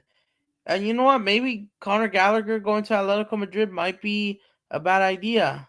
I know he's doing okay. He's trying to get away from the criminal clown like, criminal ownership because of those criminals that run Chelsea, right? Yeah. So he has to get away from them. Stay away because we all know what these criminals trying to do, right? Yeah. So I don't blame Conor Gallagher joining, but Atletico Madrid, they're just not going to win the Champions League. They're just not going to win the league because their biggest excuse is just Real Madrid. And the problem is when you focus on your rivals way too much, you're not serious, obviously. Because Atletico Madrid, that's fine. You could hate Real Madrid, like, you know, Arsenal fans hating Chelsea because they're the bigger brother, and you need to be slapped up or you're jealous. That's fine, but you have to focus on yourself. Yeah. But listen, ever since Barcelona got that one goal back, they've absolutely fumbled it. For real, they're gonna act, and I know that I know you don't like Barcelona, some of you guys, but yeah, you're gonna get some fans that will be convinced it's a complete comeback. No, it was all in Atletico's hands. They made, I think, a substitution. I think they subbed Lamar, if I'm correct, or somebody, and they've actually did this on purpose. Because if Atletico beat Barcelona, they would have been second, just a point off. But no, they did the ridiculous. Because of Real Madrid, which I think I find that lame, obviously. They focus on Real Madrid way too much. And they have that same mentality like Arsenal. And then say whatever you want about Julian Alvarez's penalty, but Atletico Madrid, honestly, you could say whatever you want. You want to get the whole world to believe in you, but the problem is you're not serious. And in some occasions, I think you're acting like crybabies. Honestly, similar to Arsenal, more like you're just not football heritage. More like you're not being an actual club. Yeah. It's on you, honestly. It's on you, not Real Madrid. Honestly, whether they buy the referees or not, it's because you're not doing enough. It's the exact same thing. Those Arsenal talking points. It's the exact same thing. Even though Atletico Madrid does have 2 Super Cups, UEFA Super Cups, because they did the Europa League twice. I think they have 2 Europa Leagues, if I'm correct. And then if I'm correct, didn't Atletico Madrid beat Chelsea in that one Super Cup? If I remember, is that true, Michael? I think so. I mean, yeah, I'll have to check on that one. Because I remember what year, but yeah, and I forgot. And they claim they did beat Madrid in that Super Cup, but still, obviously, Atletico Madrid, they're not to be the main series club, and honestly, but still, I know they have a bunch of great players, but obviously, but when they also did the ridiculous last year as well, honestly. Even though Real Madrid would go on and win the title because they've been 8 points clear, even though it's a lot closer right now. They lost 3-0 on purpose to Barcelona. They even let João Felix score. They gifted the free pass to him. And they did this in front of their home fans. And the home fans are fine with it because they hate Real Madrid more.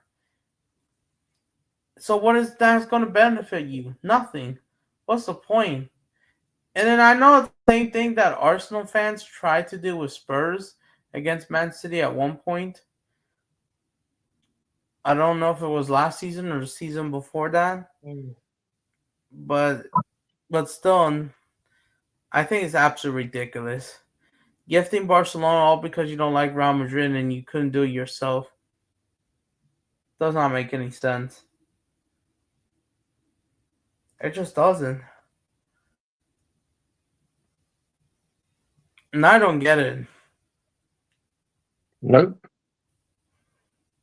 So Conor Gallagher, if he realized that he made a bad choice, I wouldn't blame him 100% because I know the criminals, that run Chelsea. We all know that what they're capable to do. But Atletico Madrid, and then of course, some of the fans that are racist in that story, whether it's against Vinicius Jr. or anyone else, or even Nico Williams, is somewhat true. Obviously, and they do go they do also love to twist the words. And yes, Atletico Madrid, um, they just couldn't stand patience, obviously.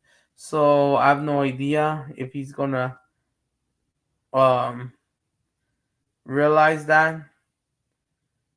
I'm not saying Atletico Madrid is a disgusting club, but I think they're being a little bit unprofessional, honestly, of that Arsenal mentality. They have a nice stadium at the Metropolitano, yes. They are still being run more of a football club than Chelsea. They're just having it like something similar to Arsenal almost. They are trying to fix up some things. It's a mix of something. Yeah. So I have no idea. Yeah. But honestly, how could you pitch it against Barcelona? They Yeah. were about to give them their first defeat of 2025, but they didn't. How could you capitulate all because all because of this? That's absolutely ridiculous. Yeah. Like if this was Chelsea, gifting let's say well, I know Chelsea struggles with Man City, but that's not the case. And then what's the point blaming defending if you just did it on purpose, honestly, because some of those chances should have been made earlier. And if they did this on purpose, then I just think it's unprofessional. And basically, if they're not serious, and the problem is, Atletico Madrid, they haven't even won a trophy since 2021, since the COVID pandemic. And Atletico Madrid, they get knocked out of UCL, and they still got to play Barcelona in the Copa del Rey, even though they're at home as well again. But well, but I don't know if they'll do the ridiculous because they could technically, if they want to play Real Madrid, then they got to play them. If they want to talk about Real Madrid, then they have to beat Barcelona to do that and try and do it your way. You have to have a proper, club thing. You have to focus on yourself. You could talk about your rivals, but not as much, unless they're in the mud and you play them, obviously, and be the right thing.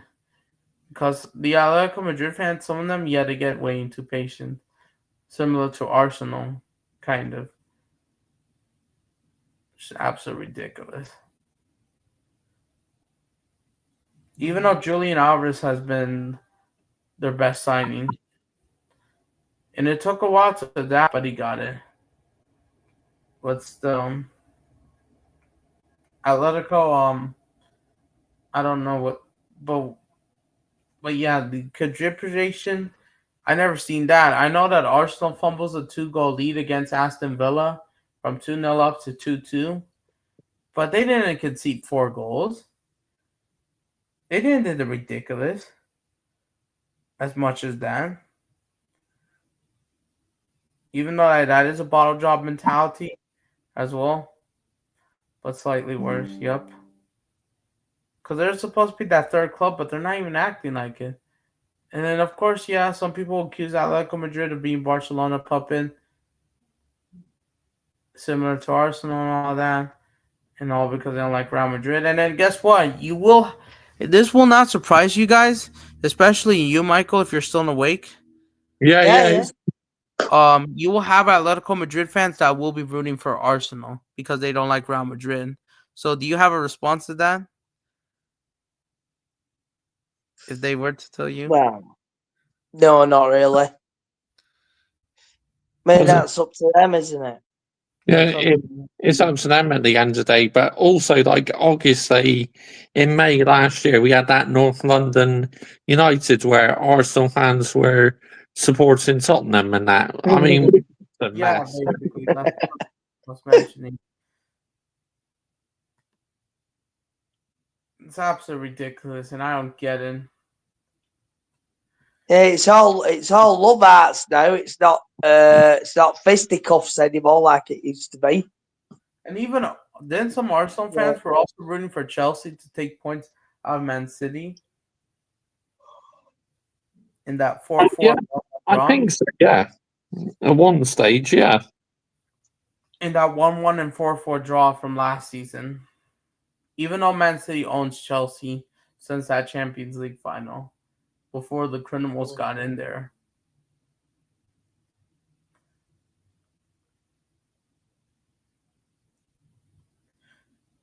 But yeah, since that happens, I don't blame you. So yeah, and then you're gonna have Barcelona fans that will also be rooting for Arsenal, while a lot of so it feels like football comes together like with let's say two teams clash and then their rivals like join, and then those rivals of the rivals go against each other as well Yeah. because they're supporting. Like for example, it wouldn't be surprised. Yeah, you get Barcelona, Atletico, and Arsenal side, where you get Chelsea and Tottenham fans rooting for Madrid, and they'll have to tell each other to shut the fuck up or trash talking and all that. Oh, imagine supporting this, or imagine supporting a trash ass football club. Absolutely ridiculous and blah blah blah. And then so we expect some of that to happen, all because of their rivals. Yup. I think this also happens in South America too. Like Flamengo's takes on, let's say, River Plate, and their biggest rivals Boca Juniors rooting for Flamengo, while rivals like Fluminense, Vasco, and Botafogo root for River Plate against Flamengo. It's the exact same thing, and those fans will clash against each other as well. Yeah. Yeah. So yeah, you two shout your channel out. You know what you got coming up, because I'm thinking of opening up soon because I'm starting to become a bit sluggish now. So yeah, Yeah. Are you about to end the stream? yeah. I think I need to get to bed. All right, yeah, it's late. But you know what? When is your next emergency meeting stream? I mean, I'll still be going live, but the trouble is, Man United are on their international break now. So, no emergency meeting. But before I'll explain what I will do. So, you're doing Brazil versus Colombia, right? Yeah, on my football channel, yes. Yes. You're gonna send the link to me, right? And yes. Yeah. And then remember, the kickoff time is 12:45 a.m. But you gotta start like maybe 10-15 minutes, like 12:30. Yeah, usually I already start the live watched on 15 minutes early. Yeah, to announce the lineups. And it's going to be on ESPN for you guys, right? I think so. Because you did Brazil versus Uruguay, which I missed it because I didn't found you guys then. But I will. So yes, on Friday, hold on. Not Friday. Sorry, on Thursday. You know what? Let me pull this out fast. Hold on. On Thursday, I meant to say, or Friday morning, whatever. Let me try to find it.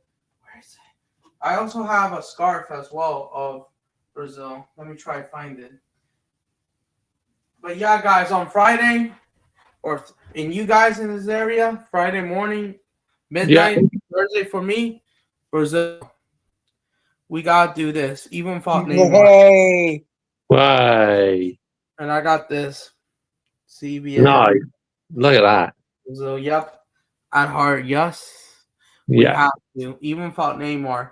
If we do not get anything from out this point, if we do not get any points on Thursday or Friday, I will be fuming and I will be doing a rant stream about it. If we lose Colombia at home, like 1-0 or something, or 2-1, I am going off. You will see the super angry version that you will never see. Because, fun fact, you want to know something? I have an update as well. I need to tell you this. Yeah. Messi, he's not going to Argentina's national team. He's not. They're letting him rest. He's not. Oh, yeah. Yes, no Messi against Uruguay, and he's not playing against Brazil. But we don't have Neymar, so how are we going to take advantage of Argentina? Will Rafinha show up?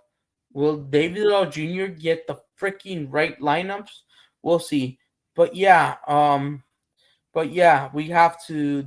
We're all yellow on Thursday, Friday, obviously, and this is the day that's really important for me, especially. Yup. So go ahead. Like, are you asking what I'm gonna have upcoming on my Yeah. channel? Oh, excuse me. Yeah, I am. Yeah. All right, I guess I'll start off.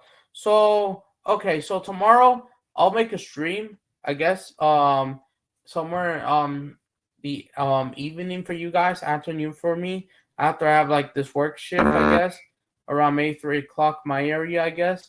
10 Yeah. p.m. If you want to join, I'll go live. So I still have to schedule that. And then it's about me previewing, I guess, Brazil, Colombia / going into the international break, about what I want, what starting 11 that I want, about Neymar. I'm also going to make a video about Brazil to CONCACAF possibly, if I have to, if I have time. I mean, so yeah, because I got a busy schedule. Even personally, on Wednesday I got to do something personally, I guess. Not with my uncle, I guess. And then Thursday we got the big games. Friday I have to visit something.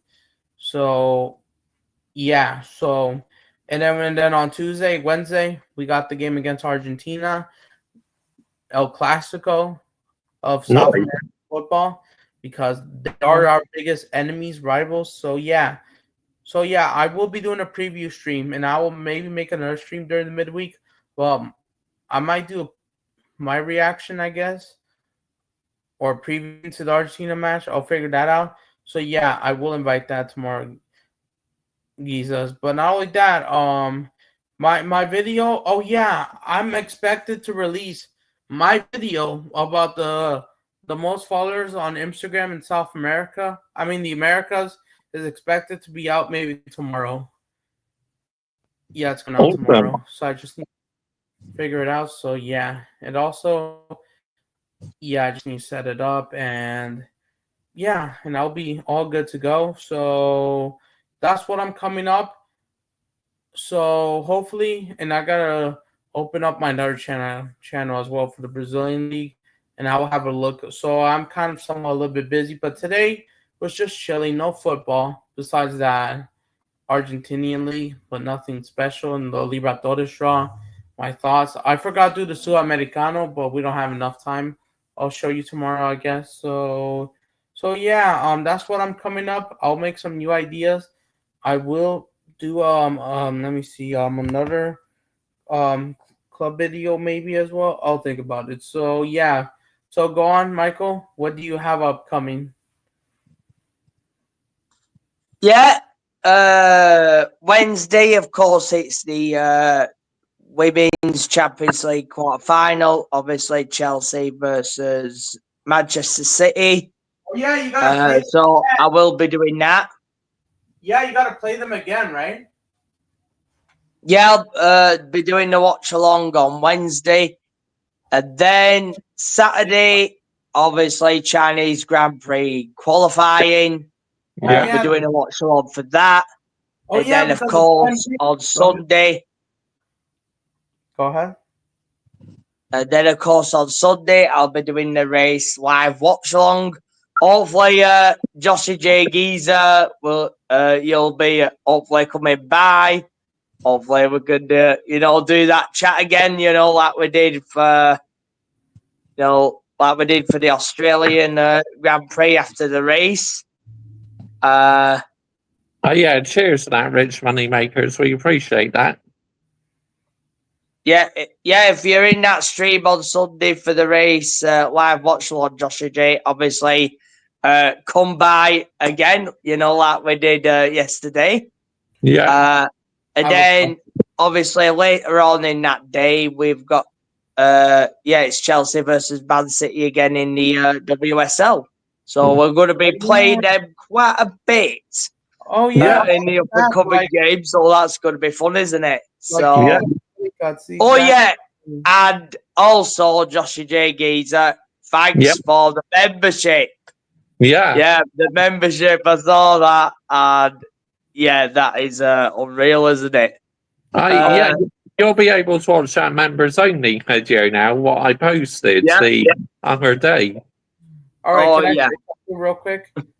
Yeah. Oh yeah, are you guys going to do the England versus Albania watch along on Friday?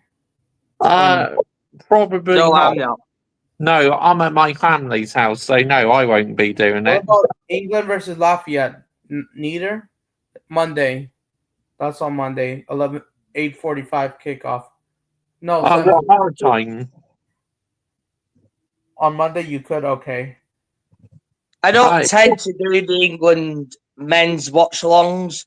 I might watch highlights or something like that. Just want to see Tuchel, really. I'm not really that bothered about, let's say, their men's team because of the PR, which Joshy J knows.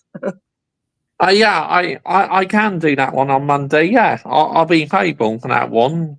7:45, and you're welcome to jump on Adam if you want. Okay. All right then. So that's all you have to say, right? Yeah. So big up to every single one of you who's been watching us this past 3.5 hours. Much appreciated. So big up to every single one of you. And once again, cheers to Michael, cheers Adam for coming on as always. And we're Thanks out. for the membership, geezer. Yep. All right then. I'm gonna go. Bye. Big up to everyone. But we'll be there on Thursday, Friday for Brazil, right?